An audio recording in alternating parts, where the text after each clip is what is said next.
Let the air move through you, as if it were a tide, rising and falling without hurry. Above you, somewhere beyond the thin shimmer of our atmosphere, there is a silence so deep it almost hums. It is the hush of space, vast, patient, and filled with quiet companions drifting through endless night. Tonight we journey among them. Across our solar system, more than 200 moons glide around their planets, each one a small world with its own story. Some are seas of ice, others are deserts of fire. Some cradle oceans deep beneath their crusts, while others are little more than captured fragments of stone. Yet all of them, in their turning and circling, help shape the fates of their parent worlds. If you could watch them long enough, you would see their orbits sketching perfect geometry. Ellipses nested inside. Ellipses, each one guided by gravity's patient hand. And if you could listen, perhaps you would hear something like a slow cosmic waltz. The whisper of a moon moving through magnetic fields. The faint sigh of ice shifting under tidal strain. The static crackle of a geyser erupting into vacuum. The universe is not silent. It simply speaks in frequencies too slow for our ears. The moon of Earth has long been our teacher in this quiet language. For thousands of years, its waxing and waning guided early calendars, harvests, and rituals. Its pale light reflected off ancient seas long before cities existed. And through all of human history, it has remained the same. A face, familiar, and yet untouchable. When Apollo astronauts left Earth in the late 1960s, they entered that realm of silence for the first time. They looked back and saw our planet as a blue sphere suspended in blackness. That image, Earthrise taken by astronaut William Anders, would change how humanity saw itself. A single world half-lit and fragile, floating beside its quiet companion. They are reminders that creation is not uniform. It is spontaneous, playful, and patient.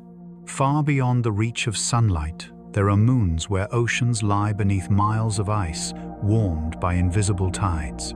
On Europa, a moon of Jupiter, the ice shell is etched with dark lines, fractures, where the surface has stretched and frozen again. Beneath it, scientists believe lies an ocean containing more water than all the seas of Earth combined. There, in the darkness, chemistry stirs. On Enceladus, a smaller moon of Saturn, plumes of water burst into space through cracks at the South Pole, forming icy geysers that rise for miles before falling back as snow. Cassini, the spacecraft that once circled Saturn, flew through those plumes and tasted traces of organic molecules, the building blocks of life. And then there is Titan, Saturn's largest moon, wrapped in orange haze with rivers and lakes, not of water, but of liquid methane and ethane. In Titan's cold, dense atmosphere, it rains, it flows, it evaporates. A full cycle of weather just like Earth's, but made of entirely different materials.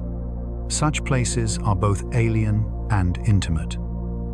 They remind us that the forces shaping life are not unique to our world.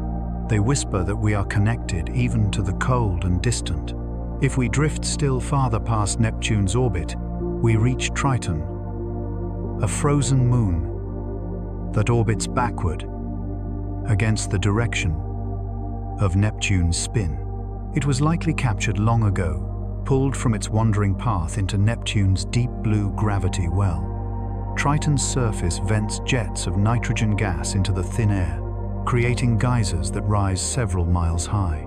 It is a world both alive and dying, its orbit slowly decaying its future, a spiral toward destruction. Yet even in that slow fall, there is grace. In time, Triton may be torn apart, its remains forming new rings around Neptune. From loss, beauty will return. The cycle continues. Imagine standing on a moon's surface, perhaps on Ganymede, where auroras ripple across the sky in soft green waves, or on Enceladus, where sunlight glints off the ice fields like powdered glass. The silence would not feel empty. It would feel vast. You would sense motion all around you, even though everything seems still. You would realize that even in stillness, the universe is alive with change. On Jupiter, the gravitational tug-of-war among its moons keeps their interiors warm through friction, a process called tidal heating. This invisible energy fuels the volcanoes of Io, the geysers of Europa, and the oceans below. Without those mutual pulls, these worlds would freeze entirely, locked forever in silence. Even rings owe their existence to moons. Saturn's icy bands are shepherded by tiny satellites that nudge and sculpt them, keeping the particles in graceful order. These moons, some only a few miles across, act as guardians, cosmic artists, shaping one of the most beautiful sights in the solar system. Everywhere we look, moons remind us that gravity is not just force. It is relationship, a connection that endures across unimaginable distances. In recent years, astronomers have begun to find hints of moons beyond our solar system, exomoons, orbiting planets around distant stars. These discoveries are challenging, for the light from those systems is faint and easily lost in glare. But through the subtle dimming of starlight and delicate shifts in planetary motion patterns, emerge that suggest moons are as common as planets themselves. If this is true, then our galaxy may hold trillions of them, an ocean of small worlds circling suns we will never see with the naked eye. Some of those moons may have oceans, like Europa's, or atmospheres like Titan's. Others may be barren, cratered stones, but together they tell us that companionship is woven into the fabric of creation. No world drifts alone. And perhaps that is why the moon feels so familiar, so personal. When we see it rise, we feel its pull not just on the oceans, but on our thoughts, our memories, our sense of home.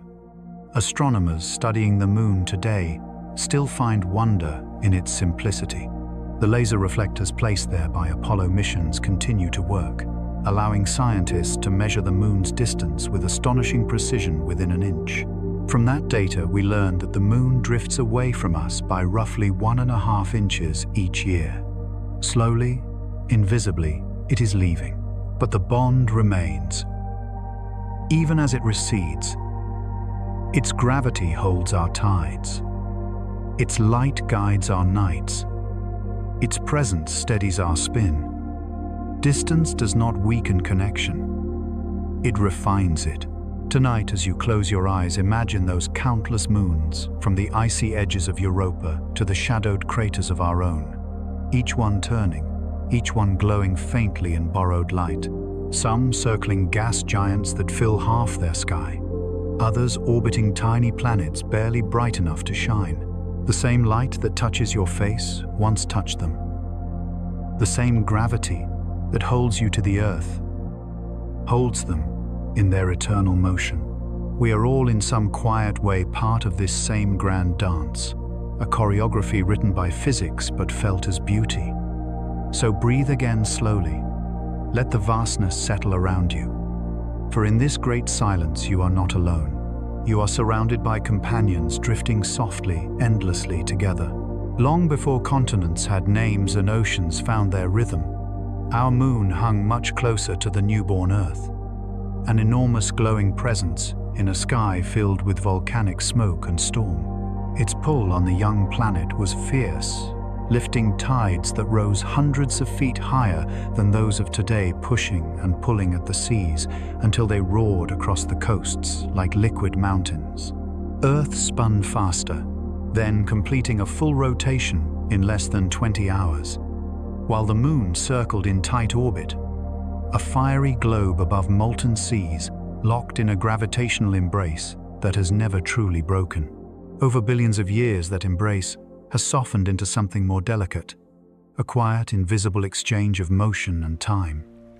Even now, the two worlds continue their slow conversation. Each day, as the tides rise and fall, a small portion of Earth's rotational energy transfers into the Moon's orbit, like a heartbeat echoing across distance. This transfer causes the Moon to drift away from us by about 1.5 inches every year. So little we would never notice, yet so steady that it shapes the rhythm of our world. As the Moon recedes, Earth's spin slows ever so slightly.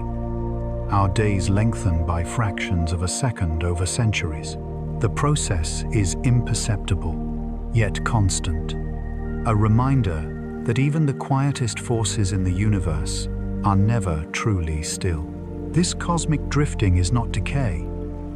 It is transformation, a gradual settling of energy, a kind of peace written into the laws of motion. The same gravitational tides that once tore rock from the Earth now bring harmony to the system they created.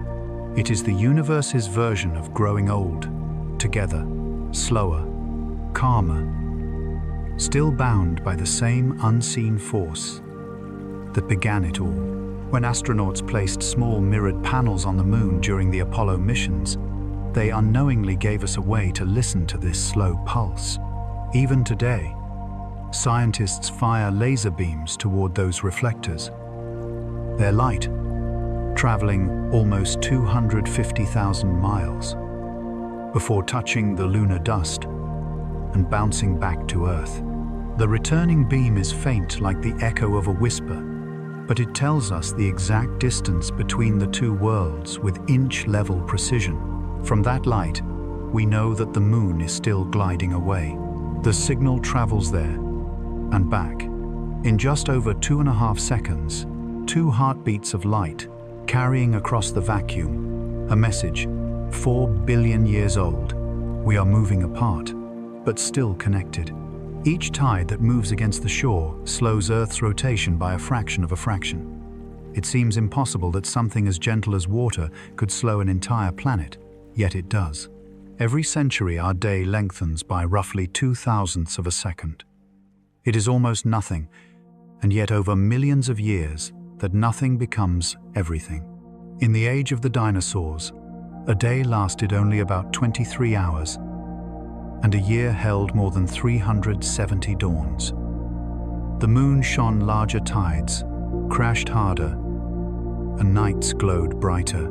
As the ages passed, the rhythm slowed like a heartbeat calming after a long run, until Earth and Moon found their present pace, a balance between push and pull. When we look up at the Moon full and luminous, it feels timeless. But every crater and valley on its surface tells a story of change. The Maria, those dark, smooth plains visible even to the naked eye, are ancient lava fields, frozen remnants of the time when the Moon's interior still pulsed with heat. Its airless surface holds the memory of every impact, every burst of fire and dust since the dawn of its existence. From a distance, it appears motionless. But from the Moon itself, Earth would be the one that moves, a bright blue sphere hanging in the sky. Its clouds shifting its storms, spinning its continents, glinting in sunlight. For a lunar observer, Earth would never set, never rise, only sway gently in the blackness, rocking like a lantern in slow motion. Elsewhere in the solar system, other moons share similar stories. Mars, for instance, has 2 tiny companions, Phobos and Deimos, captured long ago from the asteroid belt. Phobos orbits so close that it completes 3 laps around Mars for every Martian day. And tides are slowly pulling it inward. In perhaps 40 million years, it will fall apart under gravity's stress, scattering into a thin, ghostly ring around the planet. Deimos, the smaller of the 2 drifts, slowly outward, leaving behind its sibling, escaping into deeper space. Both moons, like ours, are engaged in the same slow exchange of motion, one falling, one fleeing, both bound by gravity's invisible strings. In these subtle movements, we glimpse a universal truth: everything that circles changes. If we look far into the future, the moon's gradual retreat paints an image both strange and serene. In 50 billion years, long after the sun has changed into a faint ember, the moon will have moved far enough that the Earth's rotation will match its orbit perfectly. The two will become tidally locked, each showing only one face to the other. The same hemisphere of Earth will forever gaze upon the same hemisphere of the moon. No more moonrises, no more moonsets, only eternal companionship suspended in stillness. The system will continue to turn together slowly, quietly, as if time itself has taken a deep breath and finally rested. This future is poetic, but unreachable.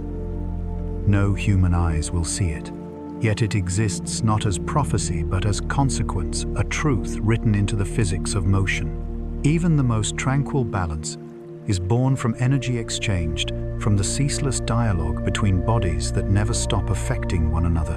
And perhaps that is what the Earth and Moon remind us, that balance is not the absence of movement, but the perfection of it.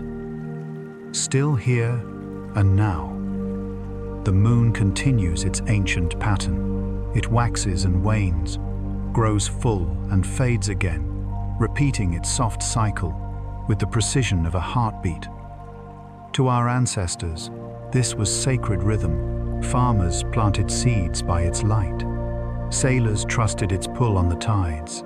Poets traced its glow in verses about renewal and return. Long before we could measure its distance or explain its orbit, we knew its meaning. We understood wordlessly that the moon is the mirror of life's continuity, a silver echo of time's eternal flow. Today, that echo endures. The same light that shimmered on ancient oceans now glows across cities, rivers, and mountains. It spills across windows and sand, across every quiet landscape beneath the night sky. The moon still rises steady and luminous, reminding us that we live within its influence, not beyond it. Its motion, though distant, shapes every tide, every shadow, every calm moment, when the world feels hushed and whole. So when you look up tonight and see its calm face gazing back, remember that it is not still, but slowly moving away a little farther than yesterday, a little closer to forever. Its drift is not departure. It is devotion written in motion too vast for us to see. The same gravity that pulls the seas holds you too. You are part of that same gentle system, part of the same long story of movement and grace. There was a time, long before human eyes ever traced its light, when the moon was alive. Not alive with forests or oceans or the warmth of air, but alive with fire, breathing through cracks in its crust, exhaling gases into a delicate sky that shimmered for only a brief span in cosmic history. The moon we see tonight, silent and pale, is the cooled remnant of a world that once glowed with molten seas and volcanic heat. In those first hundreds of millions of years after its birth, the moon's surface was not the calm, cratered plain we know. It was a turbulent landscape of magma and ash, churned by the energy of its own formation. Scientists believe that our moon emerged when a Mars-sized body, a world we call Theia, collided with the infant Earth about 4.5 billion years ago. The impact vaporized rock and sent a spray of molten debris into orbit, glowing like liquid sunlight as it cooled and began to merge. From that chaos, gravity shaped a sphere, and the moon was born. At first, its surface was a rolling ocean of molten rock, more sea than stone. Slowly, this magma cooled and crystallized, forming the highlands, those pale, rugged regions that still catch the light of sunrise. The heavier minerals sank deeper, forming a dense core, while lighter minerals floated upward, solidifying into the crust. For a time, the moon radiated warmth into the darkness, a lantern above the young Earth. But deep within, that newborn body heat still lingered. Radioactive decay and the gravitational tug of the Earth kept its mantle restless. Volcanoes rose and burst, pouring lava across vast plains. These flows would later cool into the dark regions we call Maria Latin for seas, though they are seas of stone. Between 2 and 4 billion years ago, eruptions reshaped nearly a third of the lunar surface, filling craters with dark basalt and leaving behind smooth plains visible from our world even without a telescope. Each eruption sent gases into the thin void: water vapor, carbon monoxide, sulfur dioxide, sodium, and traces of hydrogen. For a fleeting moment, the moon had an atmosphere. It was fragile, ephemeral, perhaps lasting only tens of millions of years before solar wind stripped it away. But in that brief time, the moon truly breathed. Its faint exhalations wrapped around it like a transparent veil, scattering light and shielding the surface just enough to allow subtle chemical changes. It's hard to imagine that world, now looking at its silent face. But the evidence remains. The minerals that hint at once flowing gases, the glass beads found in lunar soil that formed in the heat of explosive vents, the shadows of rills carved by lava channels long gone cold. Scientists have even detected traces of water trapped inside tiny volcanic glass particles brought back by Apollo astronauts. Proof that the moon's fire carried water from its interior to the surface long ago. In the moon's polar regions, some of that ancient vapor may still rest frozen in the shadows of craters that never see sunlight. These areas, called permanently shadowed regions, are colder than any place on Earth, hundreds of degrees below 0 Fahrenheit. Here, water ice has persisted for billions of years, preserved in darkness. When we look at the South Pole through telescopes or orbiting satellites, we see glints of this buried frost, and we are reminded that even the most barren worlds can hold secrets of persistence. Once the moon's volcanic breath thickened its atmosphere enough that a person standing there, if any had existed, might have seen a faint shimmer along the horizon like heat waves over desert sand. But the sun's wind, a steady stream of charged particles, eventually stripped it bare. In time, the moon exhaled its last, and the vacuum returned. From that silence forward, no air has stirred there again.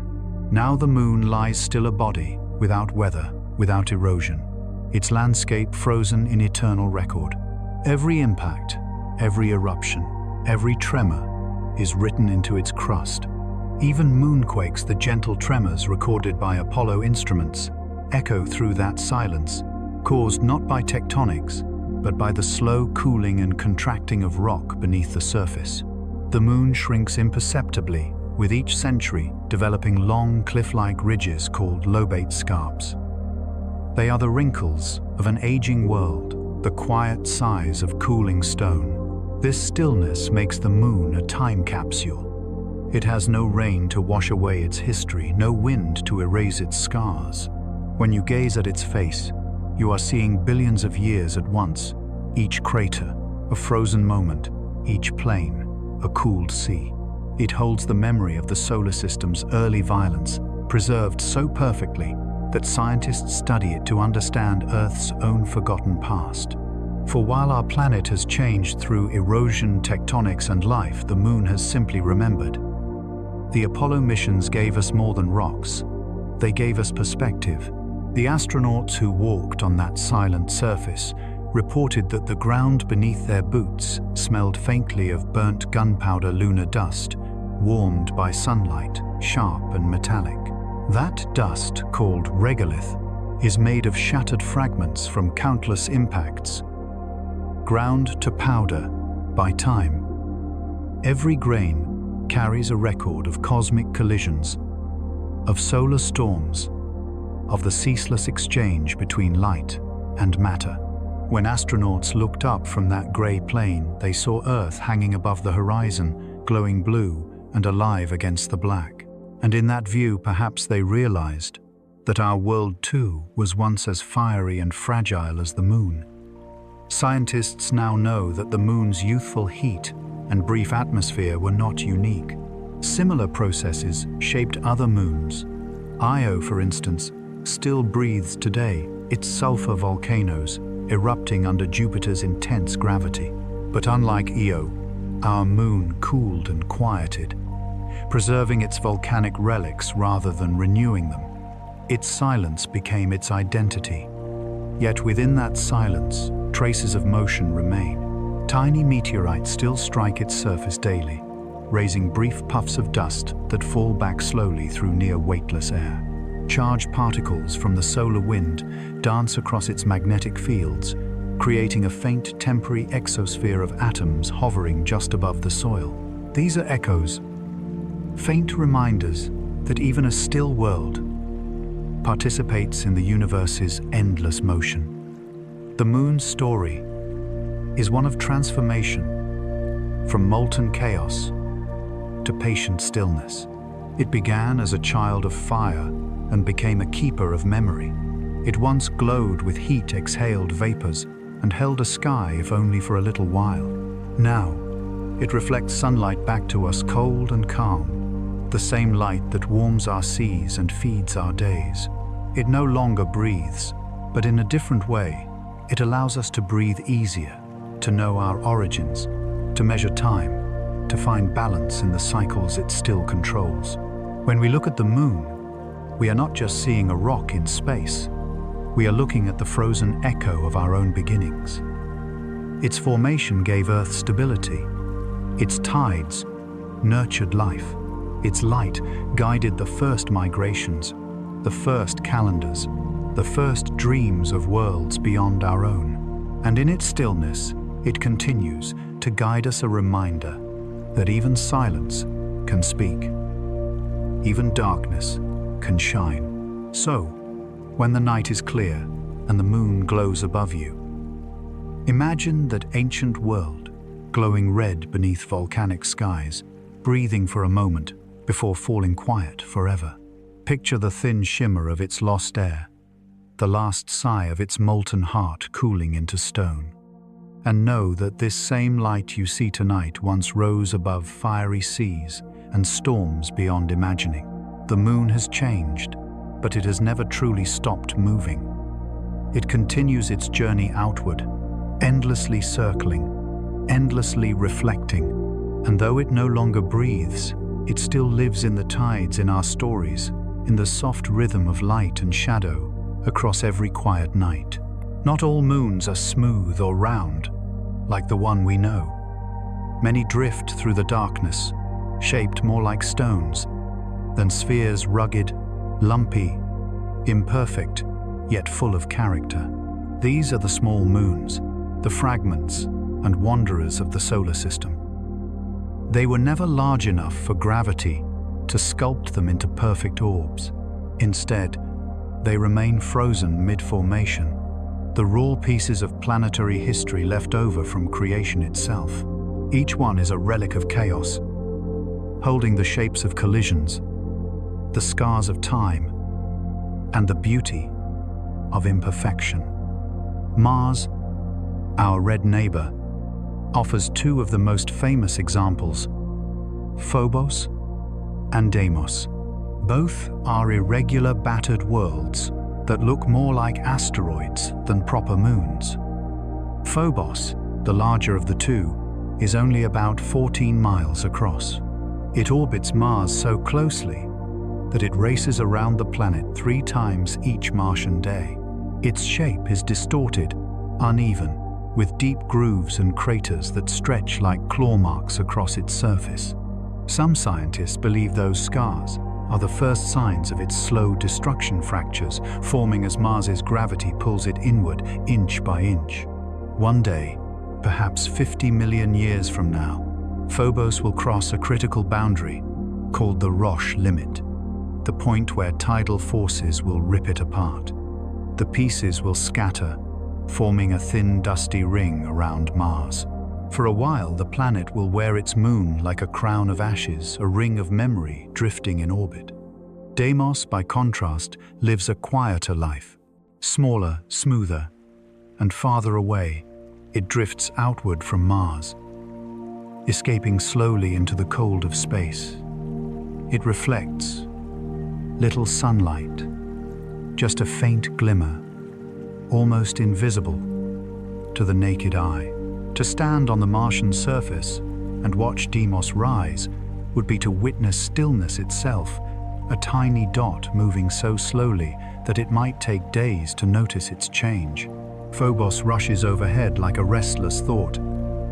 Deimos lingers patient and detached. Together they embody the two extremes of motion, one falling, one fleeing, both destined for transformation. Saturn, with its vast family of moons, hosts some of the strangest shapes ever seen. Among them is Pan, a tiny world barely 20 miles wide that looks like a flying saucer or a piece of ravioli, adrift in space. It orbits within Saturn's A, ring sweeping up dust and ice that have piled along its equator, forming a raised ridge. From afar it seems sculpted rather than formed, as though shaped by a careful hand rather than by nature. Pan's gravity, though weak, is enough to carve a sharp gap in the rings around it. In this delicate balance, the moon both builds and clears, gathering dust, even as it shapes the space it moves through. Then there is Atlas, another small shepherd moon near Saturn's rings, similar in shape, a disk with a bulging waistline formed by the same quiet accretion of ring particles. These moons are reminders that even the smallest bodies can sculpt beauty and structure in the cosmos. Their gravity, faint as a whisper, is still strong enough to leave patterns, ripples of influence, written into the rings of a giant. One of Saturn's other tiny moons, Hyperion, takes strangeness to another level. Hyperion looks like a sponge carved from ice. Its surface is covered with deep honeycomb-like craters, giving it a porous appearance, unlike anything else in the solar system.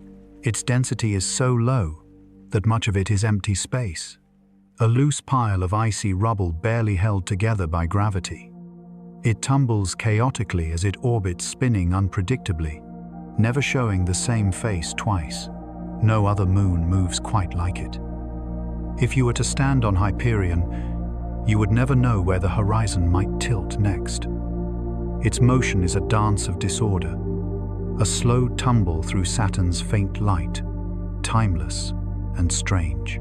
Further out, orbiting Uranus, lies Miranda, a small moon that seems shattered and reassembled. Its surface is a patchwork of mismatched terrains, as though stitched from fragments of different worlds. Towering cliffs rise more than 12 miles high, the tallest known in the solar system. They are so vast that a fall from their edge would take 10 minutes to reach the bottom. Scientists believe Miranda was once broken apart by a massive impact and later pulled back together by its own gravity, leaving visible seams where the pieces fused. It is both fragile and enduring, a survivor of cosmic violence that carries its scars like a mosaic of memory. Small moons like these are nature's sketches, incomplete, raw, and wildly diverse.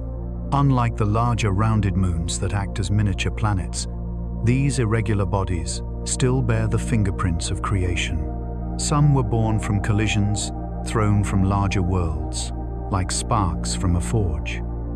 Others were captured wandering asteroids, drawn in by the gravity of planets as they drifted through the early solar system. Their orbits are often tilted, elongated, or even reversed, circling backward compared to the planet's rotation. Each one tells a story of chance encounters and delicate captures of chaos settling into motion. When we look at these misshapen moons, we are reminded that beauty in the cosmos is not always symmetrical. Perfection is not the rule of nature. Persistence is. These small moons, uneven and unpolished, endure despite their fragility. They hold together against the pull of gravity, against the violence of impacts, against the erosion of time. In them, we see resilience, the quiet strength of worlds that should have fallen apart but didn't. Imagine drifting near one of them, watching sunlight spill across its surface. Shadows would stretch for miles, falling into deep cracks and caverns. The horizon would be jagged and unpredictable. In such places, silence is absolute. There is no wind, no air, no sound. Only the hum of your own heart inside your helmet. And above you, the planet. It orbits looms, enormous in the sky. A giant world, pulling gently at your feet. In the distance, rings shimmer like frozen rivers. Dust glows in the thin sunlight, and time itself seems to slow. These are the quiet sanctuaries of the solar system, small, forgotten, yet full of wonder. Some of these tiny moons have curious orbits that bring them into delicate dances with each other. Around Saturn, Janus and Epimetheus share nearly the same path. Instead of colliding, they exchange places every few years, a cosmic waltz, choreographed by gravity. When one moon catches up to the other, their gravity gently pushes them apart. The inner one moves outward, and the outer one slips inward. Then years later they trade again. This has gone on for millions of years. Two companions locked in perpetual exchange, never touching, never drifting away completely. It is one of the most graceful movements in the heavens. The quiet perfection of motion, balanced between chaos and harmony. Elsewhere, some moons form families, clusters of small satellites that orbit together like flocks. Around Jupiter and Saturn, these irregular groups are believed to be remnants of larger moons shattered by ancient collisions. They follow similar orbits, tilted and elongated, bound by the same gravitational scars that once tore them apart. Each fragment continues to circle its giant parent, proof that destruction in the universe often gives birth to new patterns. And beyond them all, in the far reaches of the Kuiper Belt, countless other moons drift unseen, orbiting icy dwarf planets in the cold dark beyond Neptune. Many are irregular, dim and ancient, untouched for billions of years. Some are only a few miles wide, orbiting worlds, so distant that sunlight takes hours to reach them. There, in the frozen silence, the same story unfolds. Fragments of creation circling quietly, holding together against the odds. These small moons, though often overlooked, are the fossils of the solar system. They are what remain after the grand act of formation, the pieces that didn't fit neatly into planets or were thrown loose by violence and later found a home again. Studying them is like reading the earliest pages of a story written in dust and ice. In their unevenness lies truth, in their imperfection, endurance. So the next time you gaze up at the moon, so smooth, so constant, remember that it too was once rough and molten, a sibling to these odd-shaped wanderers. Across space, hundreds of smaller moons tumble in silence, spinning without pattern, reflecting the faint light of distant suns. They may never be seen by human eyes, but their presence gives texture to the solar system, its rough edges, its quiet debris, its scattered beauty. Every one of them, no matter how small or misshapen, is part of the same cosmic balance. They drift, collide, reform, and drift again, a slow, endless cycle of creation. In their motion, we find the same truth that guides planets and stars alike, that everything in the universe, no matter how irregular, finds a place in the dance. Beneath the frozen shells of distant moons, where sunlight never reaches and night is eternal, entire oceans are hiding. They do not glisten beneath blue skies or ripple in wind, but instead they flow in absolute darkness, ancient seas sealed under miles of ice.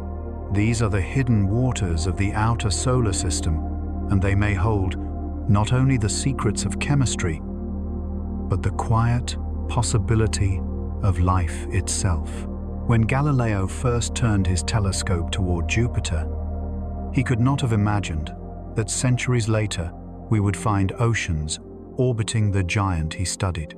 Among Jupiter's 4 great moons, Io, Europa, Ganymede, and Callisto, 2 conceal vast seas beneath their icy exteriors. Europa, the smallest of the 4, has become one of the most fascinating worlds in all of astronomy. At first glance, Europa appears fragile, a smooth white sphere streaked with long red and brown lines, like cracks in porcelain. Unlike our cratered moon, Europa's surface seems freshly made. The ice is constantly shifting, splitting, and freezing again, erasing the marks of time. These ridges and fractures are clues to something extraordinary. An ocean lies beneath. As Europa circles Jupiter, the giant planet's immense gravity stretches and compresses it over and over again. This motion, known as tidal flexing, generates heat deep inside the moon, enough to melt ice into liquid water far below the surface. It is a strange paradox, a frozen world with a living, moving sea beneath it. Scientists believe this hidden ocean may contain more water than all the oceans of Earth combined, vast, unbroken, and ancient. Imagine standing on Europa's surface. The horizon would be flat and blindingly white. The sky, black and star-filled. Beneath your feet, the ice might creak faintly, the sound traveling through your suit like the echo of a heartbeat. Under that ice, perhaps 50 miles below, the ocean churns, warmed by tidal forces, stirred by unseen currents. There could be hydrothermal vents on the sea floor, releasing heat and minerals, just as they do on Earth's ocean floors. Around such vents here at home, life thrives without sunlight. Entire ecosystems of strange creatures sustained by chemistry alone. Could Europa's ocean hold the same miracle? No one yet knows. But the clues are hauntingly suggestive. Plumes of water vapor have been seen erupting from Europa's surface. Geysers bursting through cracks, shooting into space before falling back as snow. Spacecraft passing through those plumes, such as NASA's Galileo and the upcoming Europa Clipper mission, carry instruments capable of tasting their composition. If organic molecules or traces of life are found in those icy sprays, it would change how we understand the universe forever. Farther from the Sun, orbiting Saturn, another world performs a similar magic in miniature. Enceladus, small enough to fit within the borders of Texas, has become a beacon of hope in the search for life. Beneath its bright, reflective crust lies an ocean, and like Europa, it reveals its presence through geysers. At the moon's south pole, 4 great fissures, known as the tiger stripes, split the surface, glowing faintly with warmth. From these cracks, Enceladus ejects fountains of water, vapor ice grains, and organic compounds hundreds of miles into space. The plumes are so strong that they create one of Saturn's rings, the E-ring, a gossamer halo fed continuously by this tiny moon's breath. When the Cassini spacecraft flew through those jets, it detected salts and complex carbon molecules, evidence of a deep, salty ocean rich in chemical potential. To imagine such a world is to enter a dream beneath an icy ceiling. An ocean glows faintly from thermal vents, bubbles rising into eternal darkness. No light, no air, and yet the possibility of energy, of chemistry, of life, stirring in the shadows. Enceladus is barely 300 miles across, yet within it may lie the same forces that once shaped life on Earth. Even Ganymede, the largest moon in the solar system, bigger even than Mercury, holds secrets beneath its icy skin. Ganymede is unique. It has its own magnetic field, an atmosphere of thin oxygen, and a crust of layered ice and liquid water stacked like a cosmic sandwich. Scientists believe that several oceans exist within it, layers of ice and water, alternating under immense pressure. If we could slice it open like a planet-sized gemstone, we would see bands of light and dark, shimmering with frozen layers deep and silent.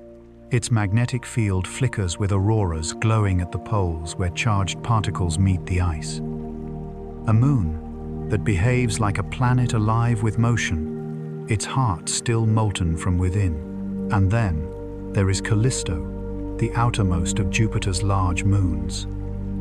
At first glance, it seems dead, covered in craters, scarred and still. Yet even here, beneath 200 miles of ice and rock radar data, hints at a hidden ocean, a relic sea that has survived for 4 billion years. Callisto's silence hides endurance. It may not have the dynamic heating of Europa or the geysers of Enceladus, but it has patience, a quiet persistence that has kept water liquid for billions of years in the cold of space. These ocean worlds are not rare exceptions. Even distant Titan, Saturn's largest moon, may conceal a salty sea beneath its icy crust. Though its surface lakes and rivers are filled with liquid methane, deeper down lies another ocean of water and ammonia, warmed by the planet's internal heat. Here too the ingredients for life may linger. Each of these moons offers a different version of the same truth. Where there is liquid water, there is potential. It is astonishing to realize that most of the liquid water in the solar system is not on Earth, but on these frozen moons. While Earth's oceans shimmer beneath sunlight, the majority of water in our system lies locked away beneath ice, invisible yet alive with movement. The cosmos, it seems, hides its treasures, well storing its oceans in places where no light can reach, but where warmth endures. From a scientific view, the discovery of these hidden seas changed everything. It expanded the definition of habitability beyond the narrow band of planets close to the Sunday. It showed that life does not require sunlight or atmosphere, only chemistry, energy, and patience. These moons are not barren.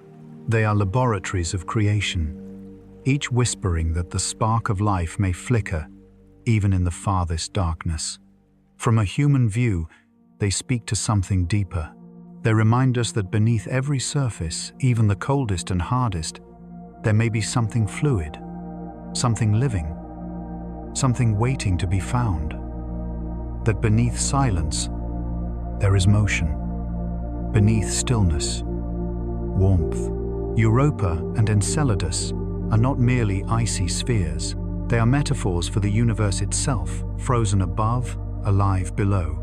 If we could journey there to dip beneath Europa's crust, or dive into Enceladus's geysers, we might find more than microbes or minerals. We might find reflection, a glimpse of how life persists, even when all seems still. For in these moons, the cosmos teaches the same lesson again and again, that life, or at least the potential for it, is not the exception, but the expectation. It arises wherever energy and patience coexist.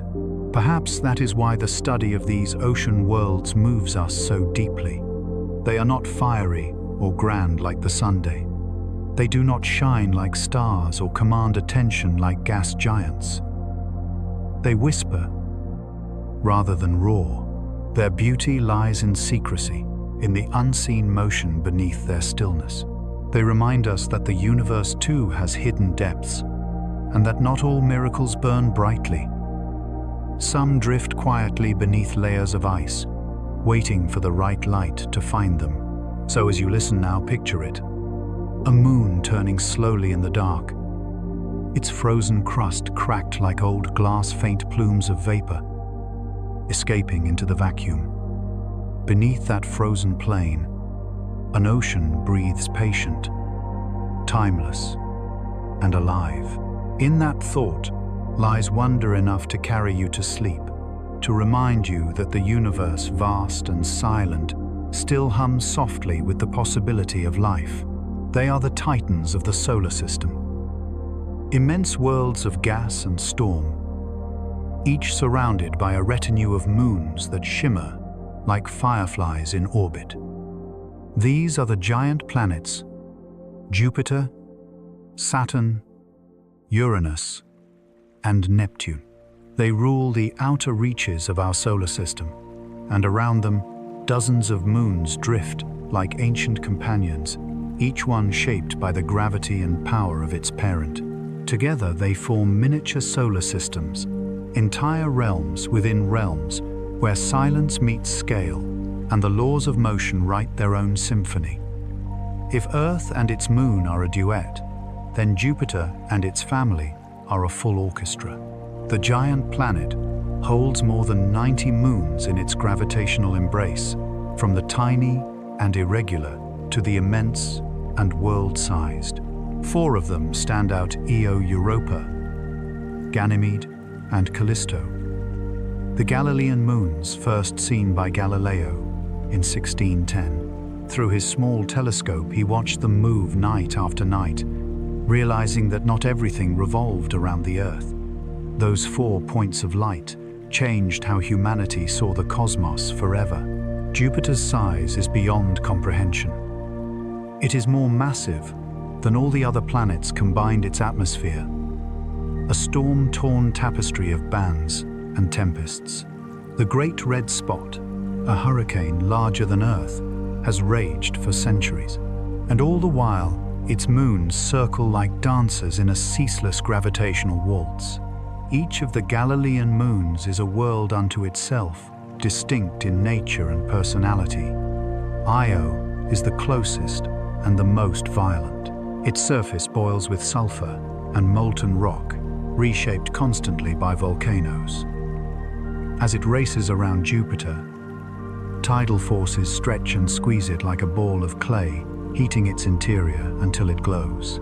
At any moment, hundreds of volcanic plumes rise miles high, painting the thin atmosphere with dust and color. It is the most volcanically active body in the solar system, a place where fire replaces water and the ground never sleeps. To look upon Io is to witness the planet as it was in its infancy, raw, unstable, and alive with fury. Beyond Io lies Europa, gentle and white, its surface carved by cracks and lines. We have already walked through its mysteries, an ocean beneath the ice, a secret world waiting to be touched. Then Ganymede, the largest moon in the solar system, emerges, a world so vast it could swallow Mercury whole. It has mountains, valleys, and even its own magnetic field, shimmering with auroras at its poles. Beneath its icy crust, a deep ocean flows, layered and ancient.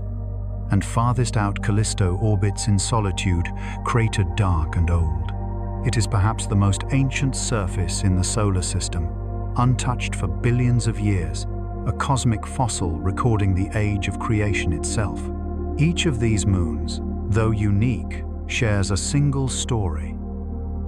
The power of gravity to sculpt, to heat, to stir motion, even in silence. Jupiter's immense pull is both creator and destroyer. It shapes orbits, fuels volcanoes, and keeps these worlds in constant tension. It is as if the planet itself breathes through its moons, exhaling storms and inhaling tides. Farther from the sun, Saturn glows like a golden lantern, wrapped in light. Its rings, fragile, luminous, impossibly delicate, stretch hundreds of thousands of miles, yet are only a few dozen feet thick. They are made of ice dust and time fragments of comets, broken moons and shattered dreams of worlds that never were. Saturn's rings, though silent, sing of beauty, born from loss. Farther out orbits Enceladus, the small moon with the giant secret, its ocean, and geysers feeding one of Saturn's rings. Then there is Iapetus, half dark, half bright, a moon divided by mystery, with one hemisphere as black as coal and the other as white as snow. It looks like a yin and yang, cast into orbit, a symbol of cosmic duality. And scattered among them are shepherd moons, small companions like Pan and Atlas, guiding Saturn's rings, keeping them aligned, shaping their gaps with subtle gravities.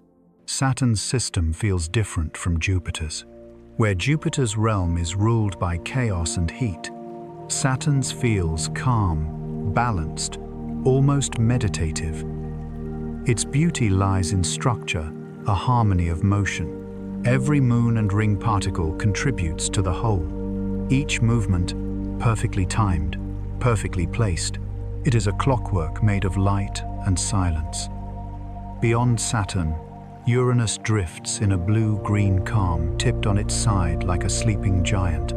Its moons, Miranda Ariel, Umbriel, Titania, and Oberon, circle along its tilted equator, following the planet's strange spin. Uranus rolls rather than rotates, turning on its side as it orbits the Sun, giving it seasons that last decades. Its moons share the tilt, creating a sideways ballet of ice and shadow. Miranda's smallest and closest bears cliffs, taller than any mountain on Earth, 12 miles from top to base. The scar of a moon once broken apart and reassembled. The others smooth and icy glow faintly in the soft blue light of their planet. Still farther, Neptune rules the outermost edge of the planetary family, deep blue and distant, with winds faster than sound. Its largest moon, Triton, is unlike any other.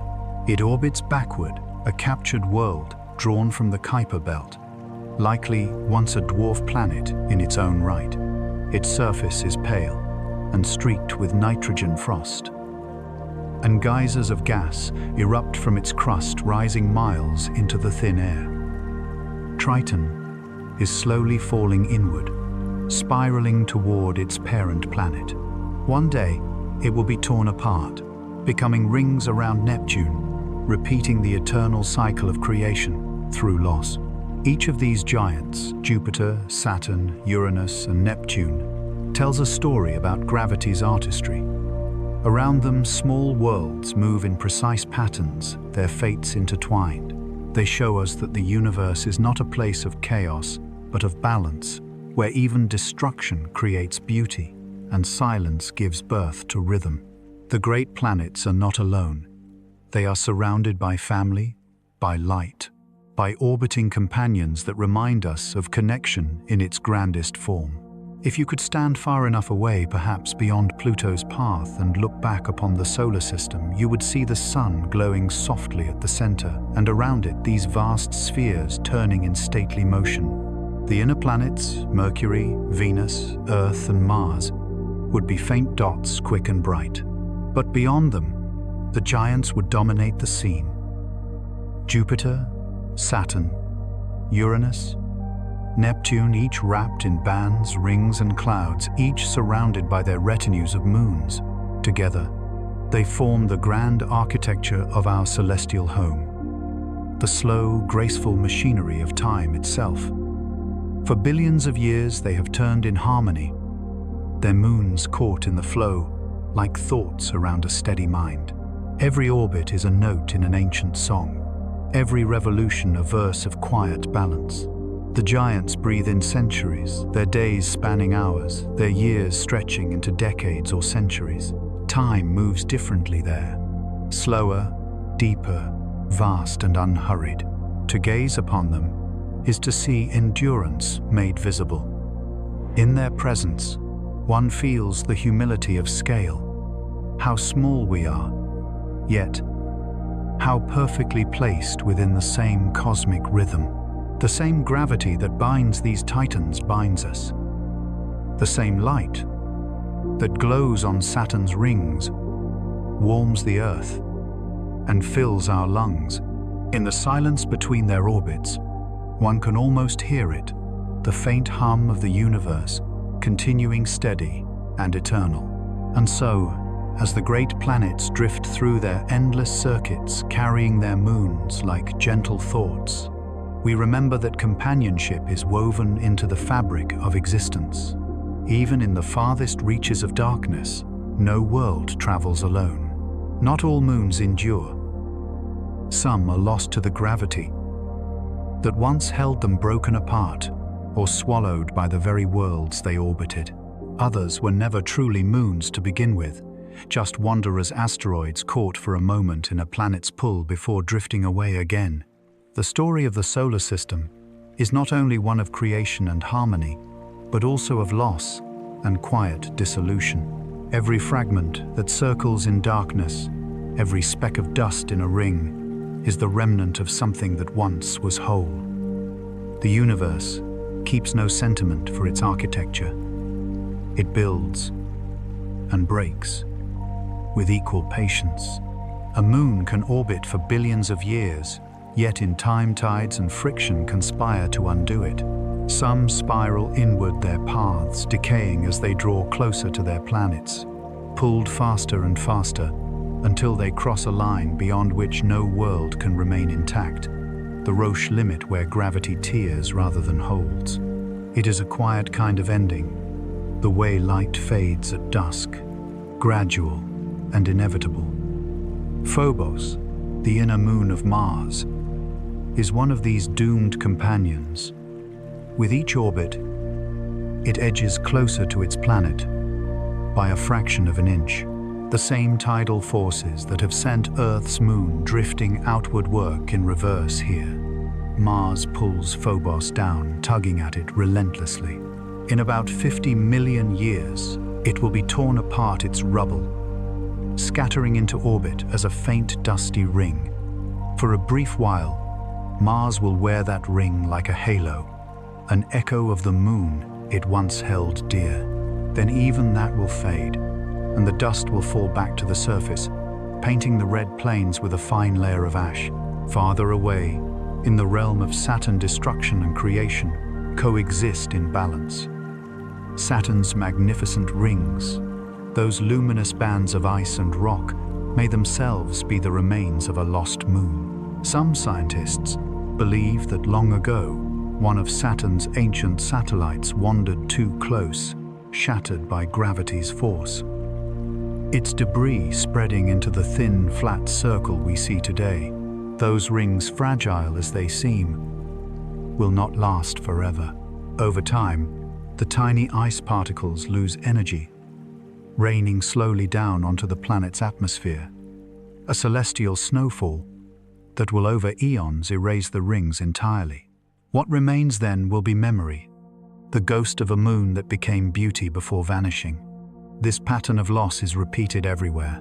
Jupiter's immense gravity has captured and destroyed countless small bodies, asteroids that wandered too near, fragments that collided and burned. The same power that gives Jupiter its family of moons also makes it a devourer of them. It is both parent and predator, protector and destroyer, a reminder that in the universe, every force wears two faces, and yet even as moons die, new ones are born. When a moon breaks apart, its fragments can gather again, forming clusters of smaller satellites or coalesce into rings that eventually spawn new moons. It is a cycle of disassembly and renewal. The universe wastes nothing. Everything becomes something else in time. The dust that falls from a shattered moon may one day become part of another, or drift through space until caught by gravity, again beginning a new orbit, a new story. In this constant transformation, even the smallest particles have meaning. Around the outer planets, countless tiny moons, some no more than a few miles wide, drift unseen remnants of ancient collisions. They are the crumbs of cosmic creation, the scattered leftovers of formation. Each one tells a fragment of time, a piece of a larger pattern we may never fully see. When sunlight catches their icy surfaces, they glitter faintly like memory illuminated for a moment before fading back into dark. It is difficult sometimes to think of loss on a cosmic scale, to imagine worlds dissolving, moons crumbling entire systems, changing shape while we sleep. Yet this process is not cruel. It is natural, even gentle. The death of a moon does not mark an end. but a transformation, energy, and matter moving onward, as they have since the beginning of time. Elsewhere, moons have vanished completely, their existence known only through gravitational clues, faint wobbles in a planet's motion, hints in the patterns of rings. Astronomers sometimes detect these absences, like footprints in dust, where no body remains. They remind us that the universe is always in motion, always rewriting itself. Nothing here is permanent, yet everything persists in another form. Even Earth bears the memory of lost companions. Early in its history, it may have had multiple moons. Some models suggest that after the giant impact that created our moon, smaller fragments orbited alongside it. Over time, these minor moons either merged with the larger one or fell back to Earth, leaving behind no trace but the scars in ancient rock. We live with the survivor, the one that endured. There are also ghost moons, temporary companions that circle our world for a short time before drifting away. Tiny asteroids caught briefly in Earth's gravity orbit us for a few months or years before continuing their journey around the Sunday. They are visitors rather than residents, silent reminders that our planet still moves through a sea of debris, surrounded by the remnants of its own making. If we could stand beyond all of this and watch time unfold like a sped-up film, we would see a solar system in constant transformation. Moons breaking rings, forming fragments, falling, and merging again, a choreography of creation and dissolution played out over billions of years. Nothing would seem still. Every orbit would pulse. Every collision would scatter seeds for something new. The balance would never be perfect, but it would always be beautiful. And somewhere in that vision, we would see ourselves. We too are fragments of stars born from the debris of older worlds. The atoms in our blood were once parts of suns, moons, and dust that fell across space long before Earth existed. Just as moons circle planets, and planets circle stars, and stars circle the heart of the galaxy, we are bound by the same motion, drawn endlessly toward one another by invisible threads. The lost moons remind us that impermanence is not an absence of meaning, but its essence. What fades makes room for what follows. What falls apart feeds what rises. Even destruction, when seen from far enough away, is a form of creation. So when you look at the night sky and see the moon shining above, remember that it too is slowly changing. It will drift away until the tides weaken and the earth slows, and in that stillness, a new kind of balance will come. All that seems constant is only momentary. All that vanishes leaves something behind. The rings of Saturn, the grooves of Phobos, the quiet fall of Triton, each is a sentence in the long story of renewal. The universe keeps no record of sorrow, only of motion. It carries every piece forward, reshaping, rebalancing, creating new patterns from the old. In that motion lies grace, the same grace that lets a moon fall and become light, or dust, or something unnamed, yet still beautiful. Every day, though, we seldom notice it, the entire planet breathes. The oceans rise and fall, their edges sliding gently up and down the shores, drawn by a force older than the continents themselves. This is the heartbeat of Earth, the tides, the endless inhalation and exhalation of water that connects every sea, every bay, every coast. And it is the moon, our steadfast companion, that keeps this rhythm alive. When the moon pulls on Earth, it lifts the oceans toward it, creating a bulge that follows the moon's orbit. On the opposite side of the planet inertia, the tendency of matter to keep moving creates another bulge, and together, these two swells form the high tides that move around the world each day. The oceans stretch and relax, As Earth rotates beneath these gravitational waves, their motion so smooth and vast that it feels like stillness.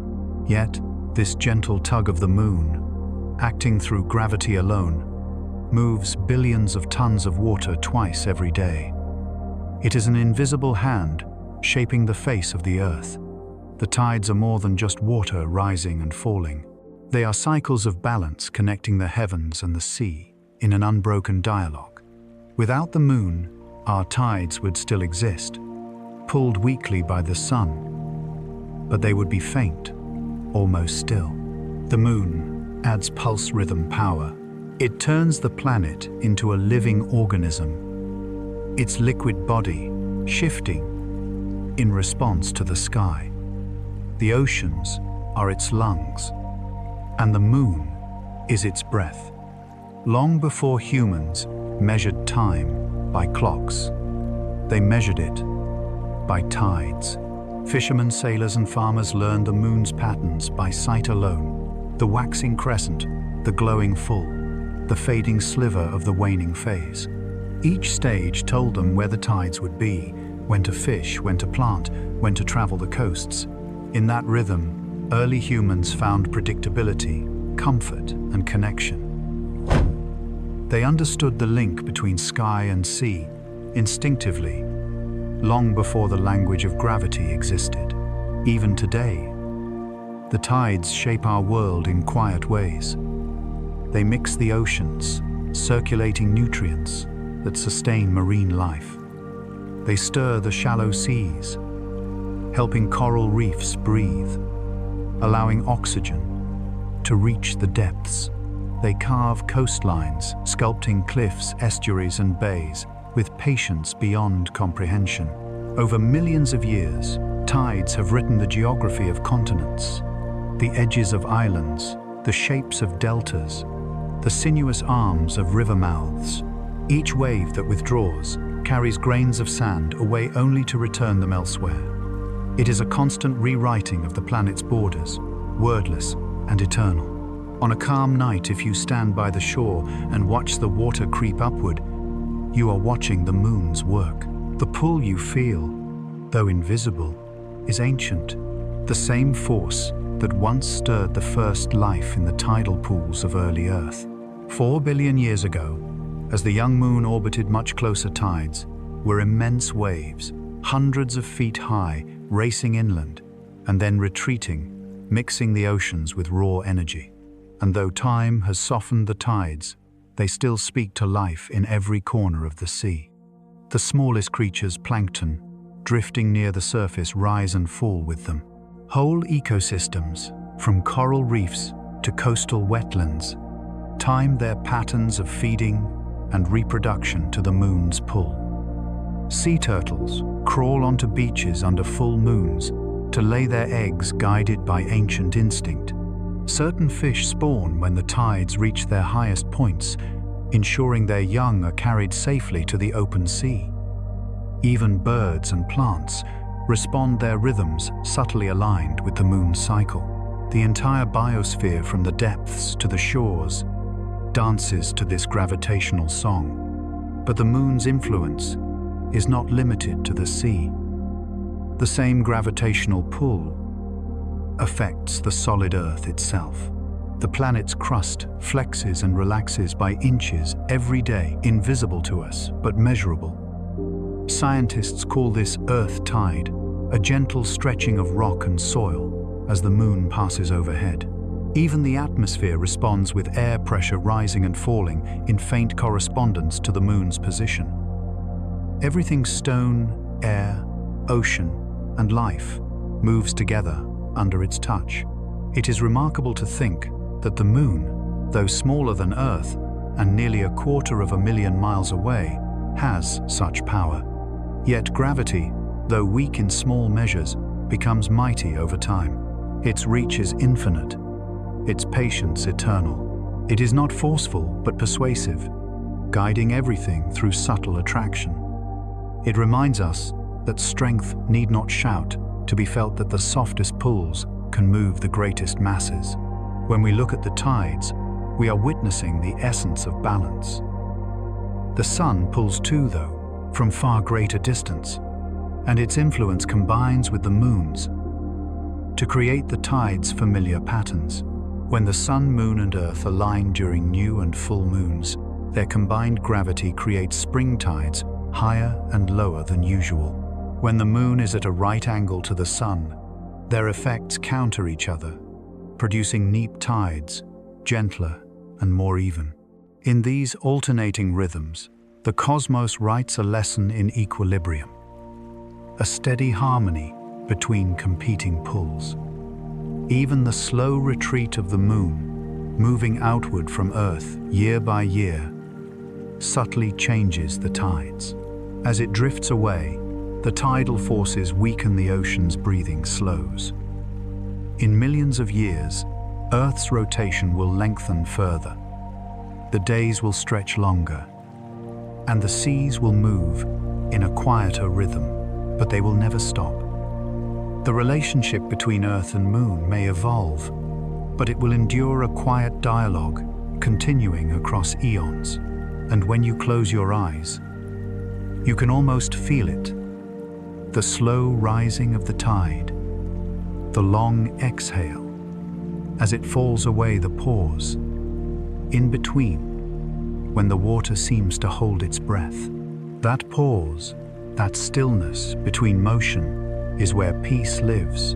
It is the same peace that holds planets in orbit, moons in motion, hearts in rhythm. Our ancestors stood under the same moon, hearing the same tide. They felt its pull before they could explain it, trusting it without needing to understand. It governed their calendars, their migrations, their myths. To them, the moon was not a cold sphere of stone, but a living presence, a mother, a guide, a light that ordered their days and nights. Perhaps they knew, in a way, modern science only confirms that we belong to this motion, that the pull between Earth and Moon is not mechanical, but meaningful, a connection written into the fabric of who we are. So when you next walk along the shore and see the silver path of moonlight trembling across the water, know that it is a reflection not only of light, but of connection. A reminder that every motion from the waves at your feet to the orbit of the moon itself is part of one great rhythm. The same force that moves the sea moves your body, your breath, your heartbeat. You are part of the tide, and the tide is part of you. The moon's pull, gentle and constant, has shaped our planet since before life began. It will continue long after we are gone, keeping time for the Earth, as it always has a slow celestial metronome, marking eternity in cycles of rise and fall. Light is the language of the cosmos.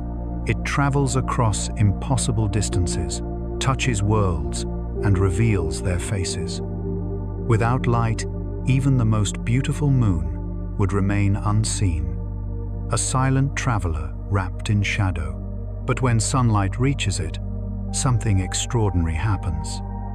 The barren surface becomes luminous, the darkness transforms into glow, and what was once invisible becomes a companion to the night. Light turns silence into poetry. Our moon does not shine on its own. It reflects the sunlight that touches it, scattering it softly back toward Earth. And yet this reflected light feels personal, almost intimate, as if it knows the faces that gaze upward toward it. It has been the same for as long as there have been eyes to look. The light you see tonight is ancient, unchanged, shaped only by dust and rock and distance. It carries the story of every moonrise, before it the same silver path that guided travelers, inspired poets, and kept the rhythm of time for generations beyond counting. If you were to hold a piece of lunar soil, you might be surprised at how dark it really is. The moon's surface reflects only about 12% of the sunlight that reaches it, darker than worn asphalt. But the surrounding space is so black, so devoid of competing light, that even this faint reflection appears radiant. The illusion is profound. We see brightness where there is little beauty born from contrast. It is a quiet metaphor that even a small light can fill a great darkness. Every full moon reminds us of that truth. When it rises round and complete, the world changes character. Shadows soften, oceans shimmer, and even the air seems to hold its breath. The glow of moonlight is unlike any other, gentle, diffuse, almost liquid. It smooths edges, cools colors, and makes the familiar seem sacred. Ancient cultures understood this instinctively. They called the full moon a mirror of the soul, a reflection of sunlight tempered by the stillness of night. Light, reflection, and shadow are the three voices of every moon's story. On worlds like Europa or Enceladus, the ice reflects light with dazzling purity, gleaming white against the black sea of space. On others, like Io or Iapetus, light plays against sulfur and shadow, painting alien landscapes in gold and coal. Some moons, like Enceladus, are so bright that they can cast shadows in the darkness of Saturn's orbit. Others, like Himalaya or Phoebe, are nearly invisible. Their surfaces so dark they reflect only a few % of the sun's light, absorbing rather than returning its warmth. But the beauty of light on the moon goes beyond reflection. It reveals time. Every crater, every ridge, every valley changes its appearance depending on the angle of sunlight. When the moon is full, its details vanish under the bright flood of light. But when the moon is a crescent or half-lit, the shadows grow long, carving its surface into depth and relief.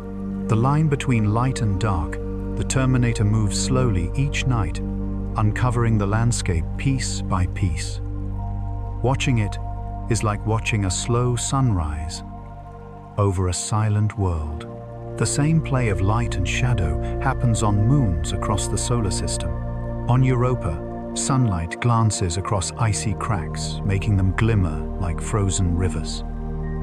On Titan, the sunlight filters through a haze of orange clouds, dim and distant, but persistent. On Triton, pale nitrogen frost sparkles faintly as Neptune's faint daylight reaches it. Even in the coldest regions, where the sun is just a bright starlight, still finds a way to touch every world to leave its trace. Light is not only seen, it is also measured. Scientists use the way light reflects from a moon's surface to learn what it's made of. The brightness, color, and polarization of reflected light reveal the composition of ice, rock, and dust. Even the tiniest differences tell stories. Traces of methane here, iron there, silicate dust between. Through light, we read what distance hides. The universe speaks, and we listen by watching how it glows. There is a quiet poetry in that. That light, which has no substance, carries all knowledge across the vacuum of space. It crosses billions of miles without slowing, never tiring, never fading, until it meets something that can reflect it. And in that reflection, it tells the story of where it has been. For the moon reflection is destiny. Its beauty lies not in itself, but in what it gives back. It is both humble and generous. A world content to shine with borrowed light. There is something deeply human in that.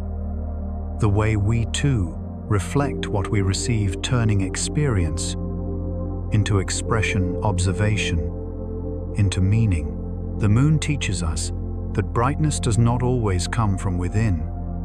Sometimes it comes from how we hold the light that reaches us. Every phase of the moon is a chapter in that lesson. The new moon hides gathering darkness. The crescent appears delicate as a whisper. The first quarter divides the face between night and day. The full moon reigns in brilliance. Then it wanes again, a gentle reminder that all things rise and fall, glow and fade, only to return. This cycle has no beginning and no end, only transformation. It mirrors life itself. Creation, fullness. decline, renewal. Even eclipses those rare alignments when Earth's shadow swallows. The moon are not endings, but pauses. During a lunar eclipse, the moon glows deep red as sunlight filters through Earth's atmosphere. Every sunrise and sunset happening around the world bends together, casting their combined hue onto the moon. It is as if the Earth itself breathes color into its companion for one quiet hour. That blood-red light is both eerie and tender, a reminder that even in darkness, connection remains. From a distance, if one could watch Earth and Moon together, they would appear as twin lights, one blue and alive, the other silver, and still forever trading the sun's gift between them. The same beam of sunlight that warms our oceans, glances off mountains of lunar stone, crosses space again, and returns to us as moonlight. It is a circle of illumination that has continued for billions of years, and so the moon's reflection becomes our reflection. We see our own world more clearly because of it. We understand time, rhythm, and the fragility of beauty because of that soft silver light that returns to us each night. The moon does not speak yet. It tells us everything we need to know about patience, humility, and endurance. The universe is full of light, but it is also full of shadows. One gives the other meaning. Without darkness, light would be unseen. Without reflection, it would go unnoticed. In every orbit, every glimmer, every quiet lunar glow, we are reminded that illumination is not constant but relational. A gift passed between worlds, between hearts, between moments. Darkness is not absence. It is the canvas upon which the universe paints its light. Between the stars in the long stretches of cosmic night, the moons drift silent, unlit, yet enduring. Most of them spend their lives unseen, circling in shadow, never bright enough to touch the human eye. But even in darkness, they keep their orbits steady, their paths sure. They are the quiet companions of the deep witnesses to time without needing to be known. In the space beyond Saturn, where the sunlight fades to a dim whisper, there are hundreds of these small, irregular moons, fragments, captured wanderers, survivors of collisions and ancient migrations. They are neither large enough to become round nor small enough to disappear. Some are shaped like stones, others like splinters or shards, their surfaces rough, dark, untouched by light. To the human eye, they would be invisible. To the instruments of our spacecraft, they are faint, flickering specks against the black. Each of these moons carries a story, written in silence. Many are captured asteroids, remnants of the early solar system, that found themselves bound by the gravity of larger worlds. They tumble and spin their rotations, chaotic. Their orbits tilted and stretched. They circle their planets in strange directions, some even backwards, defying the motion of the worlds they orbit. These are the retrograde moons, the rebels of the night sky, evidence that the solar system is not static but dynamic, wild, unpredictable. Triton, Neptune's great moon, was once one of these wanderers. Scientists believe it began its life in the Kuiper Belt, a frozen frontier filled with ancient bodies of ice and rock. Perhaps it orbited the Sun alone once before Neptune's gravity caught it. That capture was not gentle. It tore apart Neptune's original moons, scattering them into oblivion. Triton remained moving backward in defiance of its new master. Its orbit now decays slowly, almost imperceptibly. One day, perhaps billions of years from now, Triton will drift too close, pulled apart, becoming a ring, a final offering to the planet that claimed it. Such stories repeat throughout the outer system. Many of the small moons of Jupiter and Saturn are thought to be captured fragments, prisoners of gravity caught mid-journey. Their orbits, eccentric and tilted, speak of violence long past. Some scientists suggest that long ago there were fewer larger moons, but collisions shattered them, and gravity gathered the pieces back into swarms. These clusters still circle today, moving in quiet harmony around their distant hosts, like memories orbiting the mind of a dreamer. In the far reaches beyond Neptune, the dwarf planets too have their moons. Pluto has 5. Eris, Haumea, and Makemake each have companions of their own. Even in the coldest, loneliest corners of the solar system, worlds find partners. Some of these relationships are so balanced that it becomes impossible to say which is the moon and which is the planet. Pluto and Charon, for example, orbit a shared center of gravity that lies outside both of them. Two bodies locked in mutual orbit, forever facing each other, turning together through the dark.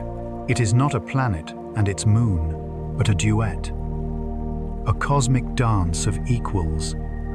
These companions of darkness remind us that isolation is rare in the cosmos. Even in the outer cold, where the sun is no more than a bright star, gravity binds worlds together. Where light cannot reach, connection persists. The universe does not allow complete solitude. Even in silence there is relationship. If we could drift out there far past the warmth of the inner planets, we would see these dark moons as faint silhouettes crossing the dim glow of their distant suns. Some would be pitted and scarred, others smooth and icy. A few would spin slowly, taking weeks to turn once. The starlight would glint briefly off ridges or frozen plains before disappearing again.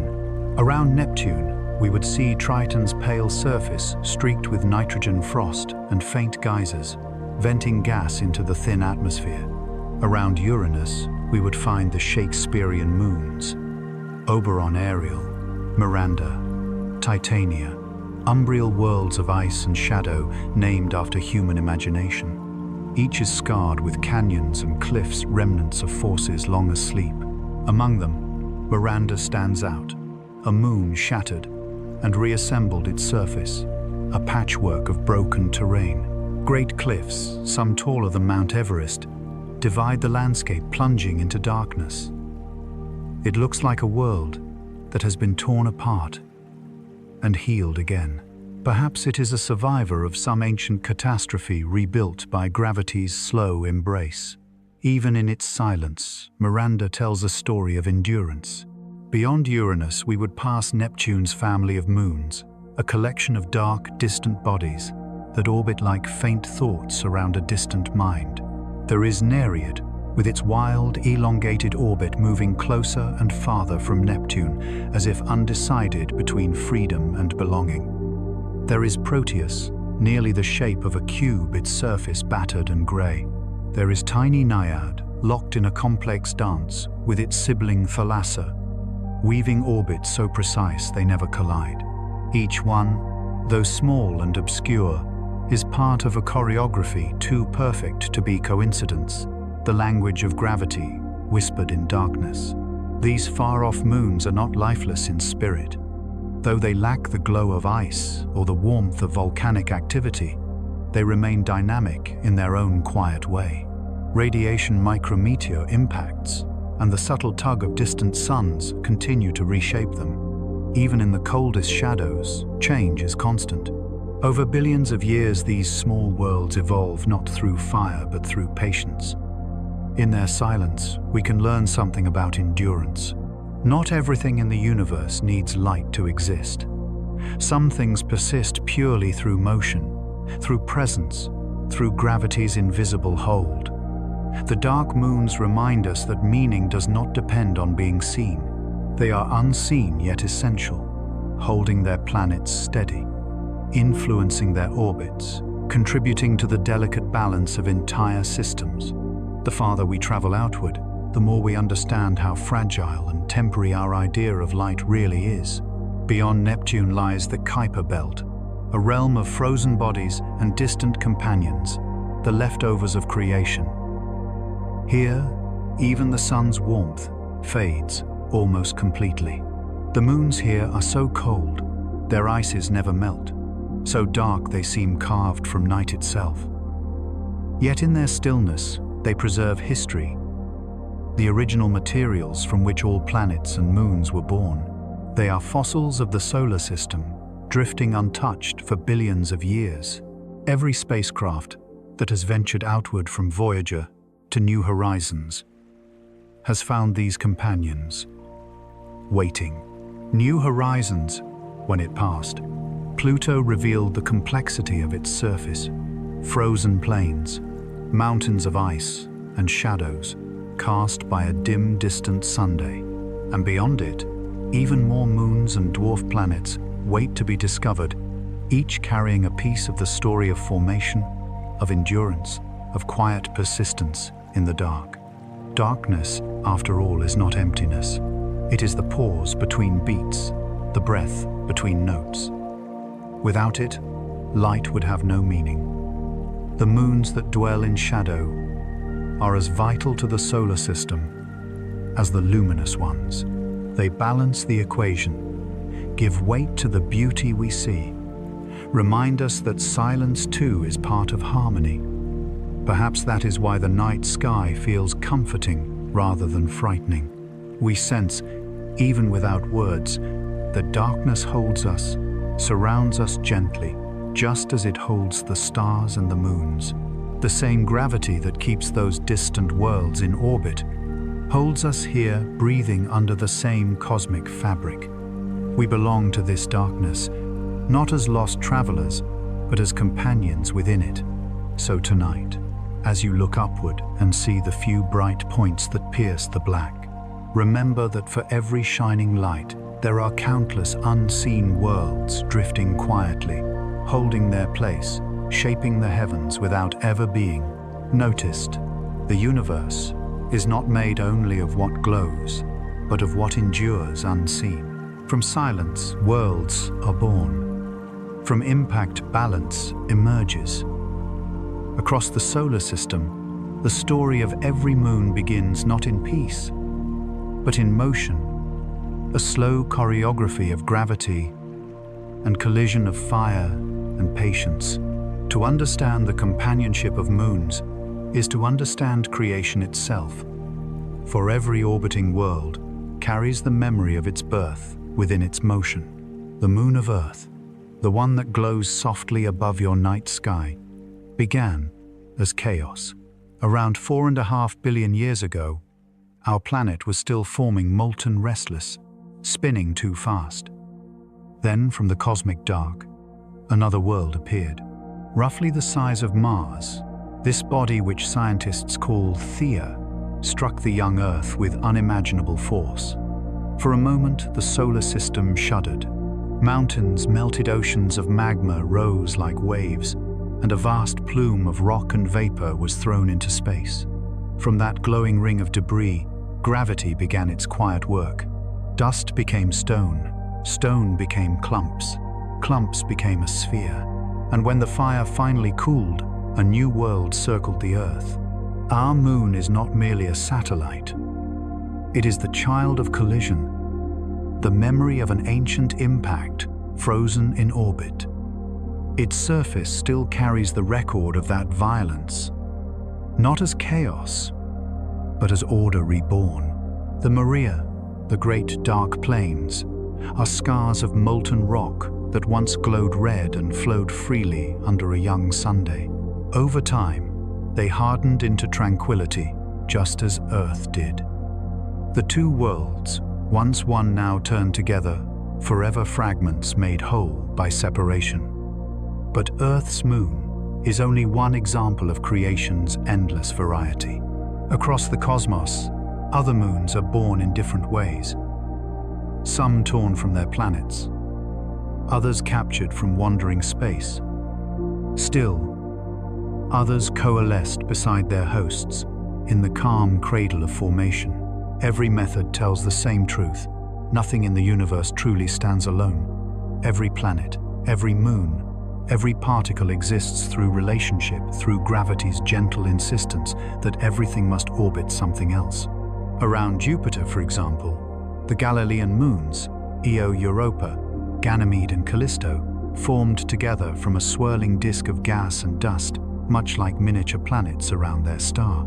In those early days, Jupiter's gravity shaped the rhythm of their orbits, locking them into precise resonances. Io burns with volcanic fury. Europa hides an ocean beneath ice. Ganymede hums with a magnetic field of its own. Callisto sleeps beneath a crust, untouched for billions of years. 4 worlds, 4 stories, each born from the same nebular material, each shaped by time in its own way. Around Saturn, beauty took a different path. Here, moons and rings share a delicate relationship, creation and destruction occurring side by side. Some moons, like Enceladus and Dione, coalesced gently from the icy remnants of Saturn's disk. Others, like Pan and Prometheus, formed later, sculpting the rings themselves. Still others, fragments of older worlds, were torn apart by Saturn's gravity, becoming part of the shimmering halo that circles it now. Creation and dissolution are not opposites here. They are partners. The debris of one moon becomes the building blocks of another. Even in loss, there is renewal. Neptune's great moon, Triton, tells yet another story, a tale of capture. Once, an independent wanderer of the Kuiper Belt, Triton, strayed too close to Neptune and was caught in its gravitational embrace. The capture was violent, slowing Neptune's rotation and tilting its axis. But over time, their movements synchronized. Now Triton circles Neptune in the opposite direction of its spin, slowly spiraling inward. One day, far in the future, it will be torn apart by the same gravity that claimed it its remains, forming a ring, another act of cosmic recycling. Each of these origins, collision, co-formation, capture, destruction, reveals the universe's endless creativity. There is no single way to build a world. The cosmos is patient, flexible, and generous with its possibilities. And within each method lies the same quiet principle: balance, emerging from imbalance, harmony, born of motion. Imagine these events not as sudden explosions, but as long, slow breaths of time. The collision that birthed our moon lasted only minutes, but its aftermath unfolded over millions of years. Dust circled, condensed, and cooled. Gravity sculpted chaos into order, like a sculptor refining a rough stone. Every world, every moon, is a work of art carved by physics and time. When we look at the moon tonight, we see more than a companion. We see history illuminated. We see the memory of a universe that learns through creation and destruction, that refines itself through repetition. Even in its silence, the moon tells a story, from impact to orbit, from fire to reflection, from one world into two. In a sense, all moons are storytellers. They preserve the history of their systems in their surfaces and motions. The craters on our moon mark the violence of the early solar system. The icy cracks of Europa record the pressure of tides. The shattered faces of Saturn's small moons whisper of collisions and capture. They are journals written in stone and ice, keeping record of a time before memory. The idea that moons can form from destruction carries a quiet beauty. It reminds us that creation is not always gentle, that sometimes the most lasting bonds come from moments of chaos. Earth's moon stabilizes our world, controls our tides, and reflects our light. Yet it exists only because of a cataclysm that nearly ended us. Out of loss came balance, out of violence, serenity. This pattern is not unique to our corner of the cosmos. Astronomers have observed exoplanet systems around distant stars. each with their own debris, disks, moons, and rings in the making. In infrared light, they see dust swirling like golden mist, planets coalescing, satellites taking shape. The same story plays out everywhere. Collisions, captures, orbits balance the quiet mechanics of companionship repeating across time and space. Even now, the solar system continues to evolve. Saturn's small shepherd moons still sculpt its rings, gathering and dispersing matter in eternal rhythm. Jupiter's gravity still tugs on its moons, maintaining their resonant dance. Our own moon still drifts outward, reshaping the Earth's tides. Nothing is static. Creation is not an event. It is a process that never ends. In this light, the formation of moons becomes more than a scientific phenomenon. It becomes a meditation on resilience. Every scar, every crater, every orbit speaks to endurance. Moons are the universe's quiet survivors, forged in violence, sustained in peace. They remind us that balance is not the absence of change, but its transformation into harmony. And when we study them, we are in a sense studying ourselves. The same physics that pulled dust into moons once pulled atoms into stars and later into the matter that became you. The same cosmic forces that shaped orbits shaped the neurons that form thought. We too are outcomes of collisions of chance and gravity and light. The story of how moons are born is ultimately the story of how everything becomes itself through connection, through change, through the quiet, patient sculpting of time. In every crater lies a lesson that destruction can give way to beauty, that separation can lead to balance, and that every ending carries the seed of a beginning. As the camera of your imagination pulls back, you might see the solar system as a great gallery of companions, each planet orbited by moons, each moon shaped by the memory of creation. Some bright, some dark, some small, and misshapen others, vast and smooth, all of them moving in their endless loops, all of them telling the same soft truth.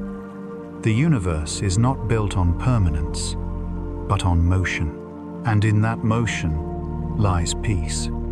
Beyond this chapter, other worlds wait to be remembered, moons that watch, that record, that endure. Their stories continue in silence, written in light and orbit. There are worlds in the solar system that do not change anymore, worlds that have surrendered to stillness, content to remain as they were billions of years ago. Among them drifts Callisto, one of Jupiter's great moons. It circles the gas giant slowly far from its storms, and radiation belts wrapped in silence and ice. To look upon Callisto is to look backward through time, to see the solar system as it once was preserved in frozen memory. The camera of the mind drifts closer. Callisto fills the frame. Not bright and smooth like Europa, not restless like Io, but scarred and ancient, covered in craters that stretch for hundreds of miles. Its surface looks like grey marble, cracked by eons of history. Every depression, every ridge, every faint line carved into that surface is an artifact. Unlike other moons whose surfaces are renewed by geological activity, Callisto's face has remained untouched for nearly 4 billion years. There are no volcanoes, no shifting plates, no winds, only stillness and the patience of time. In this way, Callisto is not just a moon, it is an archive, the record of a young solar system etched into stone. Each crater is a story of collision and survival, a fossil of cosmic debris that once filled the skies. Long before Earth had continents or air, Callisto was already collecting memories, preserving them in a language written by impact. Its entire surface is a library without words, a quiet ledger of everything that has touched it. The oldest of these scars are older than the continents of Earth. They tell us of a time when the solar system was wild, a time when planets and asteroids collided constantly, when gravity sculpted chaos into orbits, when worlds were still deciding who they would become. And through it all, Callisto watched. It endured, silent and unchanging, through storms of rock and ice. It saw creation's violence fade into calm. Even now, Callisto drifts far enough from Jupiter to avoid the great planet's magnetic storms. There, in the cold outer reaches of its orbit, radiation fades. The sunlight is weak. The temperature near absolute stillness. The surface remains frozen, in shadow. The ice mixed with rock has turned dark, ancient, and inert, a time capsule from the dawn of the solar system. Scientists sometimes call Callisto the most heavily cratered world we know. It is a title both grim and noble, for in those craters the record of time survives unbroken. Each impact that would have erased evidence on other worlds simply added another line to Callisto's ancient script. The moon accepted every mark, every blow, and kept it. It did not erase, it endured. The silence here is not empty. It is full of patience, of remembrance, of weight. Imagine standing on Callisto's surface, where the horizon curves slowly beneath a black sky. Jupiter hangs enormous above, glowing softly in the dark, its bands and storms churning silently in the distance. The stars beyond remain sharp and unmoving, untouched by atmosphere. You would hear nothing. Not even your own heartbeat for sound cannot travel here. Only your breath crackling in your suit, the faint hum of life against infinite quiet. In that moment, you might feel what ancientness truly means. You are surrounded by 4 billion years of memory, by the trace of everything that ever was. Each crater beneath your feet is older than language, older than bone, older than thought. Here, time does not pass, it accumulates. It piles gently like dust until eternity becomes a landscape. It is easy to think of moons as lifeless stones, but in places like Callisto, life persists in another form, the life of memory, of continuity. These moons do not grow or move or breathe, but they witness, they remember. And in their remembering, they keep the balance of the universe intact. They remind us that even stillness serves a purpose: to hold, to preserve, to listen. In the same way that fossils on Earth tell stories of ancient seas, Callisto's craters tell stories of celestial tides. Each impact came from somewhere: an asteroid born near Mars, a comet drawn inward from the outer belt, a shard of matter left over from creation. Every piece carries history, and when it strikes, it adds a chapter to the moon's eternal book. And yet, despite its stillness, Callisto is not entirely dead. Beneath its icy crust, some believe there may still be an ocean, a faint, dark layer of liquid locked beneath miles of rock and ice, kept from freezing by the faint warmth of radioactive decay. If that is true, then even this most ancient of witnesses may hold a secret pulse of life hidden far below the scars of time. It would be a fitting irony that the oldest, most silent world still hides something living deep within. Callisto's endurance mirrors a cosmic truth that to survive, one does not always need to change. Sometimes survival means simply existing, holding still while the universe rushes around you. Jupiter's other moons, Io, Europa, Ganymede, are full of energy and transformation, reshaped by tides and heat. Callisto is different. It is content to remain what it has always been. In its immobility lies wisdom. The ancient world teaches by example that stillness is not stagnation. It is clarity. It is the preservation of truth. through time. The Earth changes constantly. Weather, water, wind erasing and rewriting its own story. But Callisto keeps every page. And so when we study it, we glimpse a history older than our world can remember. In this way, the moon becomes more than a scientific object. It becomes a mirror for reflection, a meditation on age, on patience, on the endurance of being. Every crater you see under the faint sunlight is a pause, a breath taken by the universe itself. As the mind's camera begins to pull away, the surface fades into soft shadow. The craters blur into texture, then into gray, then into silence. Jupiter glows again in the background, immense and timeless. Around it, other moons move like thoughts around a mind, each one holding a different kind of memory, a different expression of time. Callisto remains still. Its voice, if it could speak, would be slow and measured, perhaps saying, "I have seen it all. I have forgotten nothing." The narration softens.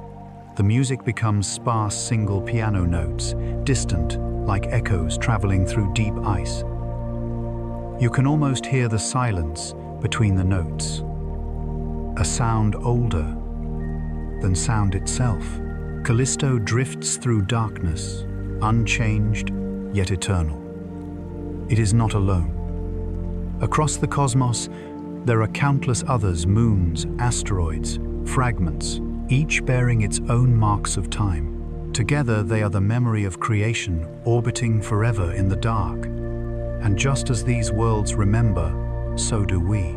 In every study, in every image, in every quiet night spent looking upward, humanity participates in their remembrance.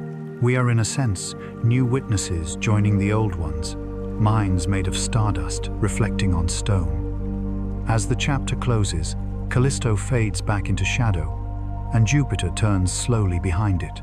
The light softens, the music quiets to a hum, and the narration whispers like a thought at the edge of dreaming. Even silence remembers. For billions of years, the moons watched in silence. Then one small world, a pale blue planet, orbiting an ordinary star, began to look back. Out of oceans and dust rose a species that wondered, a creature that lifted its eyes and saw the heavens not as a ceiling, but as a question. And among all the stars and wandering lights, one face never changed: the moon. It was always there, glowing softly, following every generation through time. The moon became the first mirror of human thought. Long before telescopes, before language, even before stories were written, ancient humans saw it rise and felt its pull.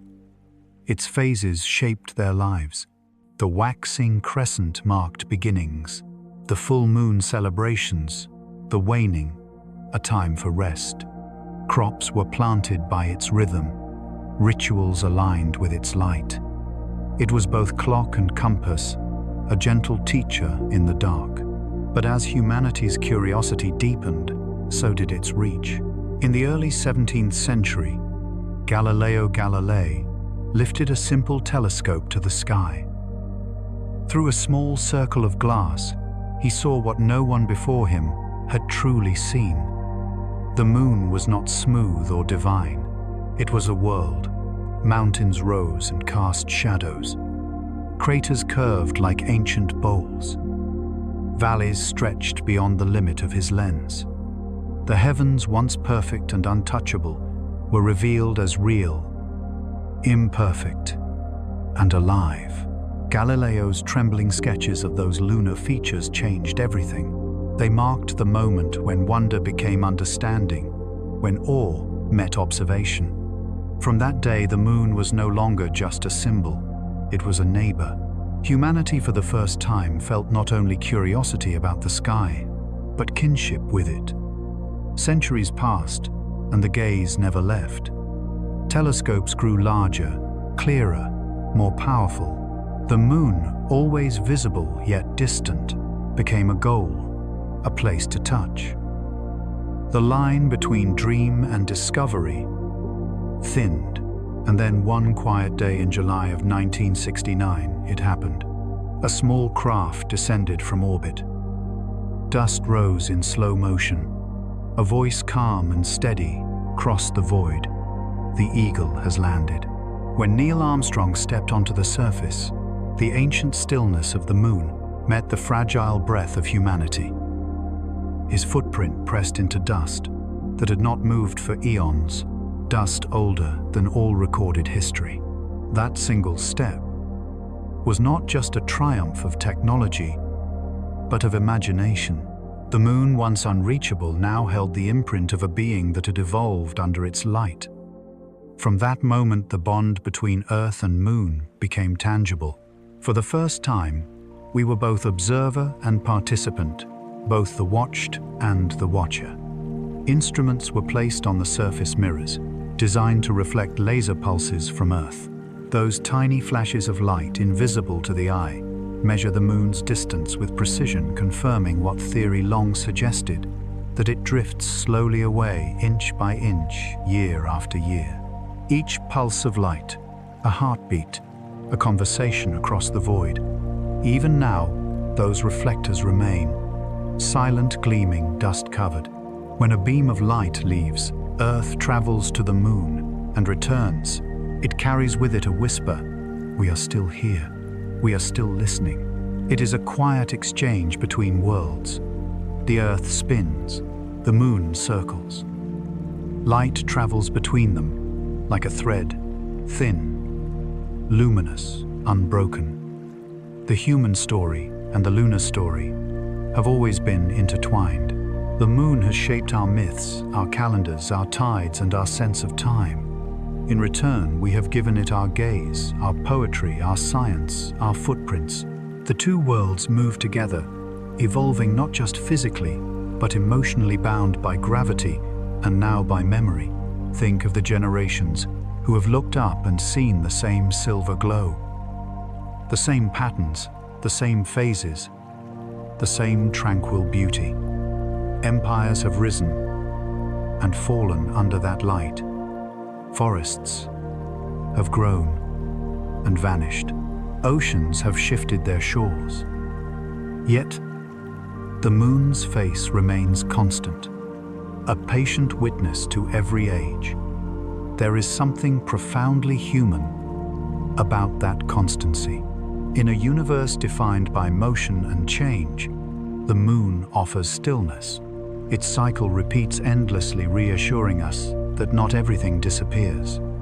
It waxes and wanes, but always returns a reflection of the cycles within us, breathing, growing, resting, beginning again. When we look at the moon, we see not only the cosmos, we see ourselves reflected back. Its surface carries the story of our curiosity, our longing, and our courage. The same gravitational force that pulls on our oceans seems to pull on our imagination, drawing us outward toward the unknown. And though the footprints left by Apollo may fade over eons, the gesture remains a mark upon time itself. Humanity, for one brief moment, extended its reach beyond its birthplace.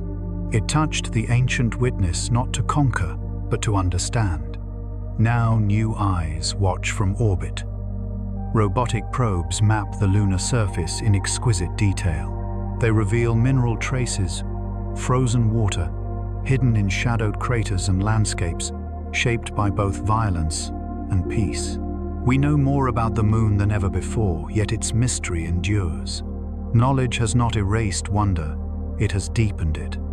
And so the relationship continues the same as it has for billions of years, yet now conscious. The Earth still turns. The moon still drifts. But between them, something new glows: awareness. The understanding that we are part of the same story, that our presence is an extension of a conversation that began long before life itself. When you stand beneath the night sky and see the moon, you are participating in that dialogue. You are part of a lineage that stretches from Galileo's trembling hand to Armstrong's steady step, to every scientist, poet, and dreamer who has ever looked upward and whispered, "Why?" And perhaps that question, quiet, endless, loving, is the true connection between humans and the heavens. For the moon in its patient orbit is more than rock and dust. It is a teacher reminding us to ask, to listen, to reach gently. In the great scale of the cosmos, our achievements may seem small. A single footprint, a beam of light, a telescope pointed skyward.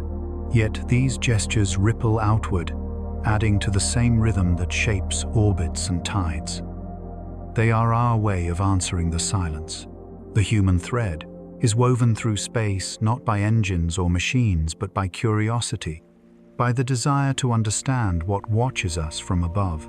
It connects every age, every thought, every breath that pauses beneath the night sky. And as the Earth continues to turn, the moon continues to move. The bond between them, between us, remains unbroken. It is a thread spun from light and gravity, from memory and hope. Look upward tonight, and you will see it, that soft, pale glow, distant, yet near. The moon does not speak, but it listens. It holds every gaze, every dream, every reflection. And in that quiet exchange, humanity finds its place in the vastness. Beyond this, the story expands once more outward into the dark oceans of ice and vapor, where other moons wait in silence, perhaps carrying the spark of life itself. Beyond the pale circle of our moon, the solar system drifts in quiet rhythm. Worlds spin moon's orbit, and the long echo of creation continues. Yet among these frozen companions, there are places where something extraordinary may stir worlds, that whisper of oceans beneath ice of chemistry, at the edge of possibility of warmth, where there should be none. Tonight our journey turns toward those distant moons, where the question of life lingers like a soft pulse in the dark. For centuries, humans believed the Earth was unique, the only cradle of living things.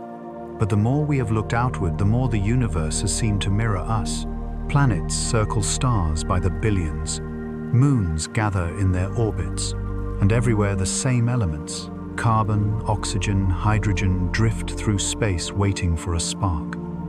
It is in this quiet familiarity that hope takes shape. Perhaps life is not a rare event, but a natural one. A thread woven through the cosmos, patient and persistent. Among the most promising of these worlds are Europa, Enceladus, and Titan. 3 moons that in their own silent ways remind us of home. Europa, one of Jupiter's moons, gleams like glass. Beneath its smooth, pale surface lies an ocean vast, global, and deep. The ice above is fractured into intricate lines, as though the moon's surface has been etched by invisible fingers. These cracks are not scars, but signs of motion. Tides raised by Jupiter's gravity stretch and flex Europa's crust, generating heat that keeps the ocean below liquid. There, in the darkness beneath miles of ice, scientists believe water meets rock, a place where minerals dissolve, energy flows, and chemistry awakens. If life exists beyond Earth, it may not need sunlight. It may thrive instead on warmth from within, feeding on chemical reactions rather than light.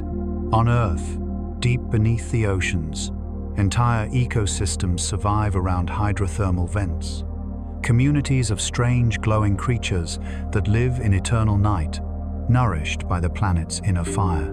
Europa may hold the same kind of secret life, without sky hidden beneath frozen stillness. Farther away around Saturn lies Enceladus, small, bright, and brilliant, with mystery. It too holds an ocean beneath its icy crust. But unlike Europa, Enceladus does not keep its secrets to itself. From cracks near its south pole, towering geysers of water vapor and ice erupt into space, forming Saturn's faint E-ring. Each plume is a message, a fragment of the ocean below flung into the void. When spacecraft like Cassini flew through those plumes, they tasted the ocean's breath. Inside were salts, organic molecules, and hints of heat, all the ingredients necessary for life. It was as if Enceladus had exhaled, revealing for a moment that beneath its frozen shell the moon was alive in a way we had never imagined. Then, there is Titan, Saturn's largest moon, a world wrapped in orange haze, where methane falls as rain and rivers of liquid hydrocarbons carve valleys into ice mountains. On its surface, lakes ripple under a thick, cold atmosphere, the only place beyond Earth known to have stable liquids. The chemistry there is alien, no water, no oxygen, and yet it is rich with carbon-based molecules. Perhaps Titan is not alive now, but holds the ingredients and energy that under different conditions could someday give rise to something that breathes. Each of these moons carries a reflection of Earth's past or potential, a variation on a theme written across space. They remind us that life is not a singular miracle, but a spectrum of possibilities. Some worlds might carry life in familiar forms. Others may nurture versions of it beyond our understanding. Life that does not breathe oxygen or rely on sunlight.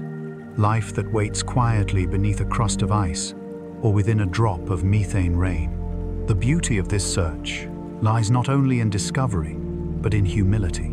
The universe is not built for us, and yet it welcomes the question we ask of it. Are we alone? Each time a spacecraft captures light from a distant ocean moon, that question deepens. Each analysis of ice and vapor expands our imagination, and each hypothesis brings us closer to realizing that life in one form or another may be as natural to the universe as stars or stones. To stand on the shore of such understanding is to feel awe. Imagine drifting above Europa, seeing the faint glow of sunlight scattered across its icy plains. Imagine diving beneath, through the miles of frozen silence, into the black ocean, below a world of pressure and darkness, perhaps filled with unseen motion. There even a single cell, a single chemical heartbeat, would change everything we know about existence. Yet, whether we find life or not, the search itself is its own kind of grace. It is a continuation of the same curiosity that first made humans look at the moon and wonder. It connects Galileo's trembling hand, Armstrong's cautious step, and the silent orbits of modern probes into one unbroken story. The story of awareness seeking its reflection. There is comfort in that continuity. Life, after all, is not only what we find, but what we seek. The act of wondering, of looking outward and inward. At the same time, is life expressing itself through thought. In searching the skies for company, we affirm our own aliveness. Scientists now plan missions to return to these ocean worlds, to land upon Europa's frozen crust, to sample Enceladus's geysers, to drift through Titan's methane lakes. Each mission will carry not just instruments, but longing, a quiet human hope, folded into steel and code, traveling millions of miles through cold space to whisper one simple question: are you there? If the answer ever comes, it will not arrive in thunder or revelation. It will come softly, as most truths do, a pattern in the data, a molecule in the mist, a faint signal from beneath the ice, a reminder that the universe has been alive all along, speaking in languages we are only beginning to learn. And even if no reply comes, the search will remain beautiful. Because every time we look outward, we rediscover, wonder the feeling that once made us follow the moon map, the stars, and reach for the unknown. The search for life beyond is in the end a search for meaning within. The narration slows. The imagined camera pulls back from the frozen moons, their reflections glimmering faintly in the sun's light. Around them, rings of dust and ice shimmer like halos, and the stars beyond remain silent, patient, eternal. Perhaps somewhere in one of those oceans of shadow, something stirs, something ancient, small, and luminous. Or perhaps the silence itself is the lesson that life, rare or not, is precious because it listens. And so the journey continues, not with answers, but with questions as bright as starlight, guiding us forward through the quiet, infinite dark. The question is ancient. It echoes in myths, in poetry, in the hum of telescopes that sweep the night. We have always wondered whether we are alone, whether some distant eye might look back at us from another world. And now, in the age of exploration, we begin to search, not with imagination alone, but with instruments of light magnetism and data machines that listen to the whispers of ice and vapor. The search begins close to home, among the moons. Beneath Europa's frozen crust, an ocean moves global, deep and restless. Though the surface shines with quiet perfection, it is fractured by lines that trace unseen tides below.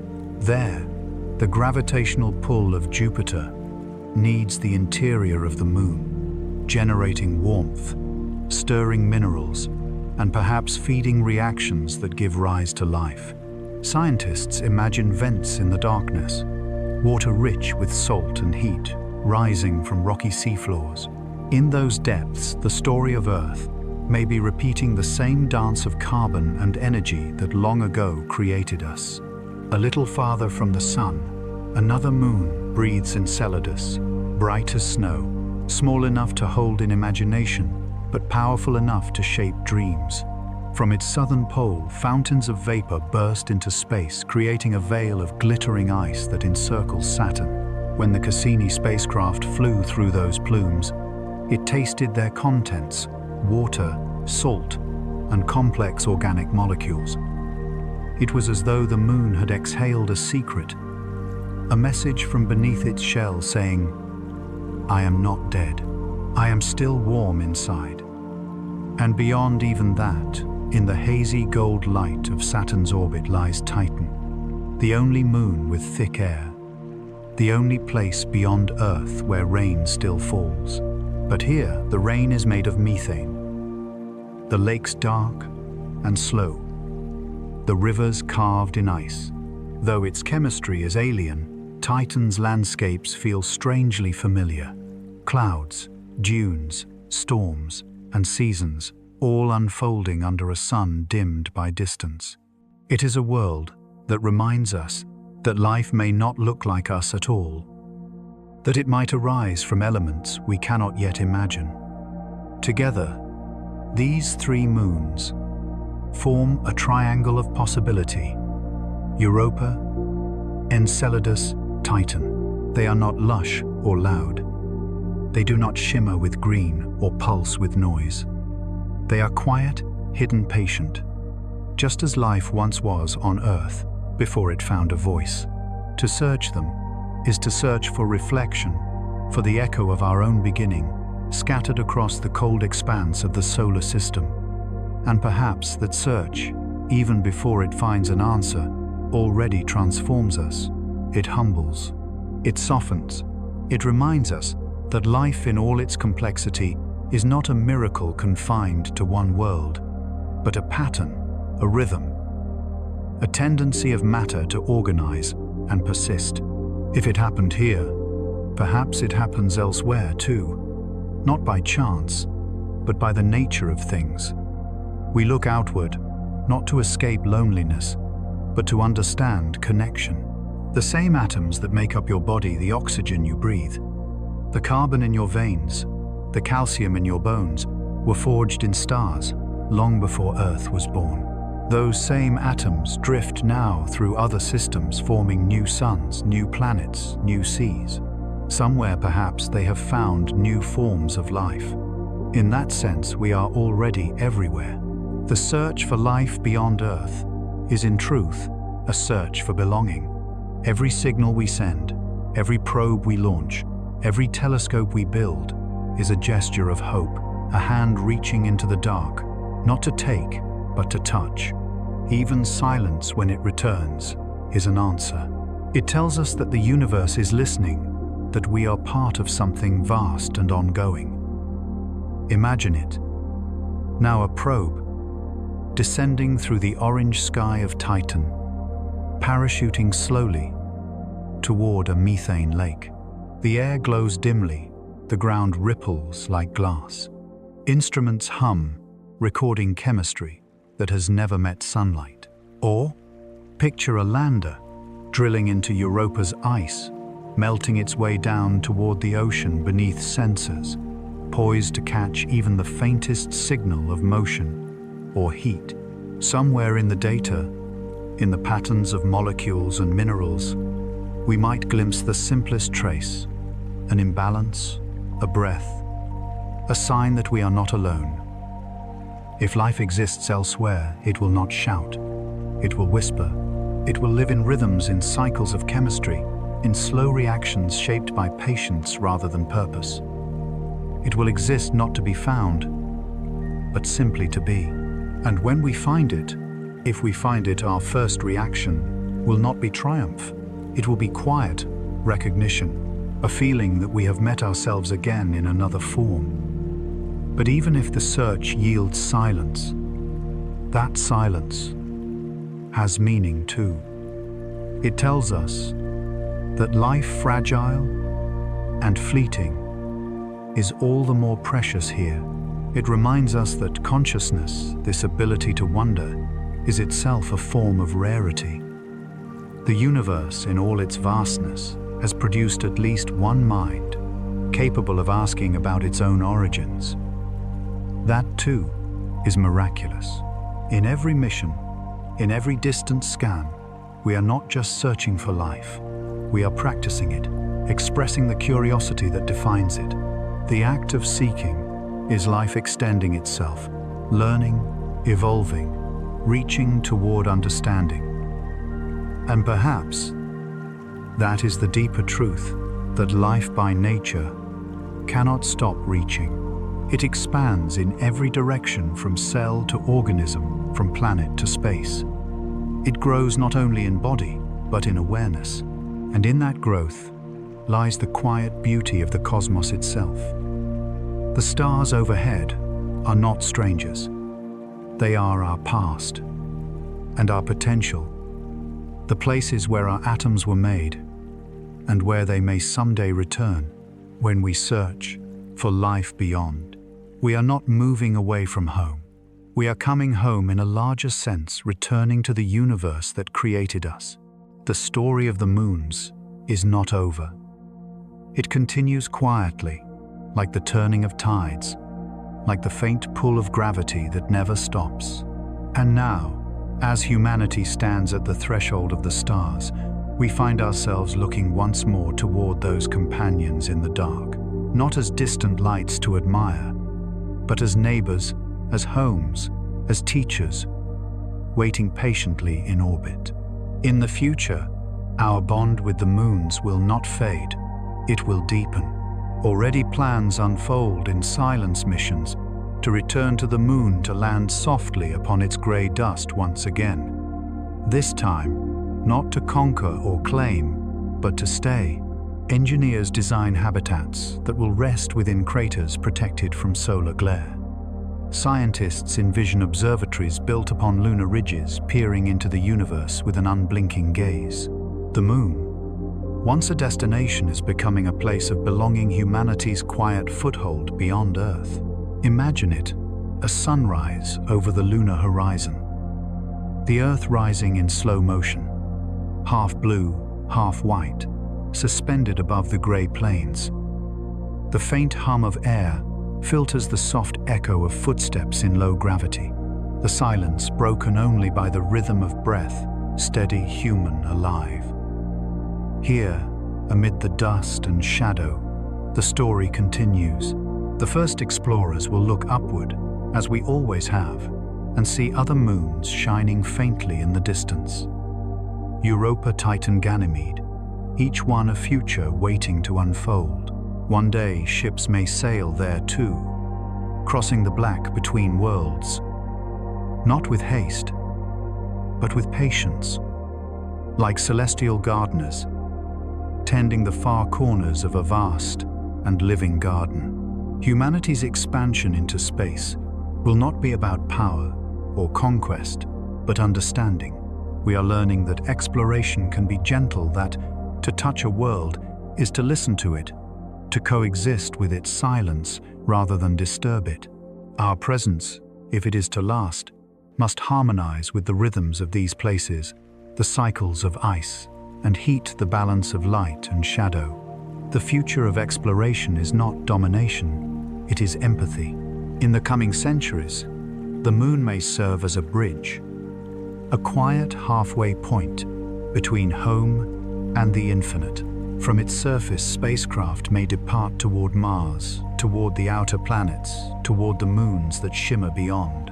And each step outward will feel less like leaving and more like returning to the cosmic family we have always belonged to, though we are only now learning its names.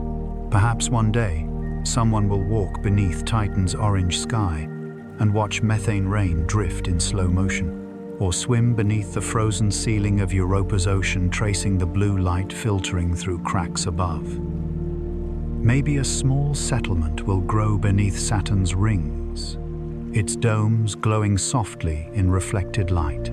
Each of these visions is distant, but not impossible. The future is vast, and patience is the universe's greatest teacher. Yet even as we imagine these futures, there is something timeless about what binds them all together: companionship. The same force that connects Earth to the moon will connect us to these other worlds, not just through gravity, but through care, curiosity, and reverence. The same wonder that first drew our eyes upward will guide our hands gently forward.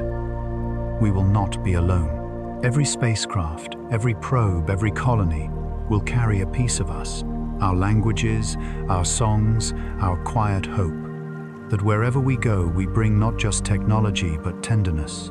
For in the end, what defines humanity is not only our ability to build, but our capacity to wonder, to feel, to dream. And so the moons will become part of our memory, not as symbols of distance, but of continuity. They will remind us that companionship is not confined to life or biology.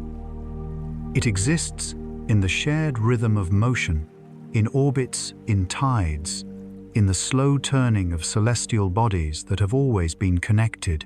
Perhaps long after we are gone, the footprints we leave on the moon will still remain, dust frozen around them like time crystallized. The domes of our first shelters may collapse, our machines fall silent, but the moon will continue to circle the Earth. The Earth will continue to turn, and our small gestures, our reaching hands, our curious eyes will remain part of that eternal motion. In this way, our presence becomes a kind of echo, not loud, not permanent, but resonant. The cosmos does not forget those who have listened to it with humility. It carries their memory in its rhythm the same way the moon carries the pull of the Earth, even as it drifts away. The future of companionship is not measured in miles or missions, but in connection, in the quiet understanding that everything moves together. We are not separate from the moons or the planets or the stars. We are part of their story, as they are part of ours. And somewhere far away, the moon continues its orbit, quiet, faithful, eternal.